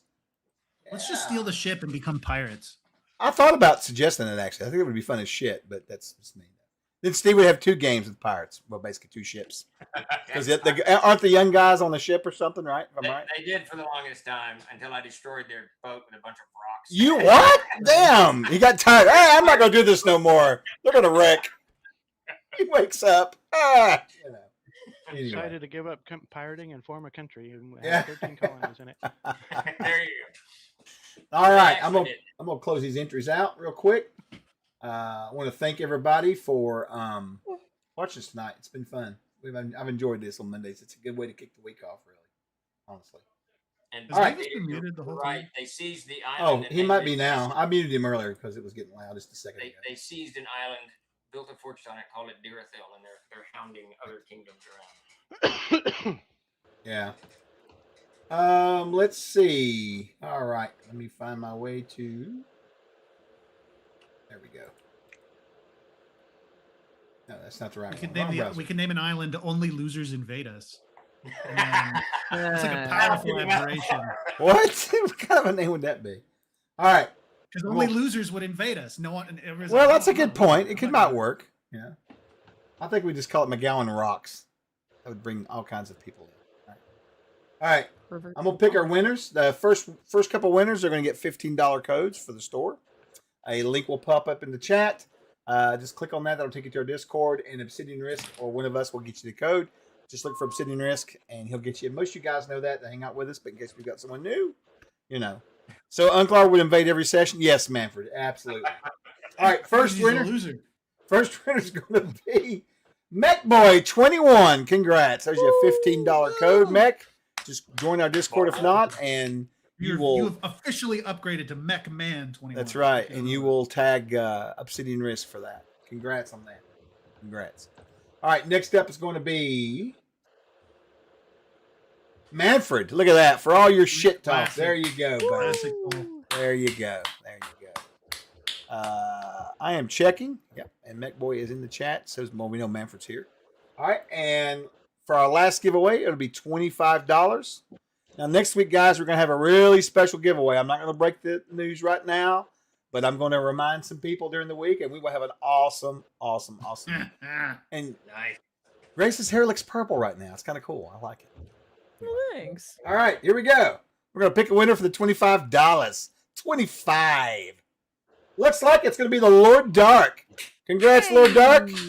Just go to our Discord. I think you're in there already. And Obsidian Risk will get you a code. Thanks, everybody, for coming out and hanging out with us. Again, one last reminder. I know I'm probably beating a horse to death, but hey, why not? We've got this crazy backer kit going right now for Adventure Spellbook. Go check it out. We're going to be releasing some crazy stretch rewards in the next few days. So have a look. There's going to be a fourth book at the $75 tier. Fourth book. Holy shit. Insane. So yeah. All right. Are we close to the next stretch reward? We are Yeah, I close. wasn't Within listening. like $5,000, I think. Yeah, A excellent. new follower Yeah, has so we're joined getting the there. fray. Getting there real close. What's that? I'm sorry. What's the next thing?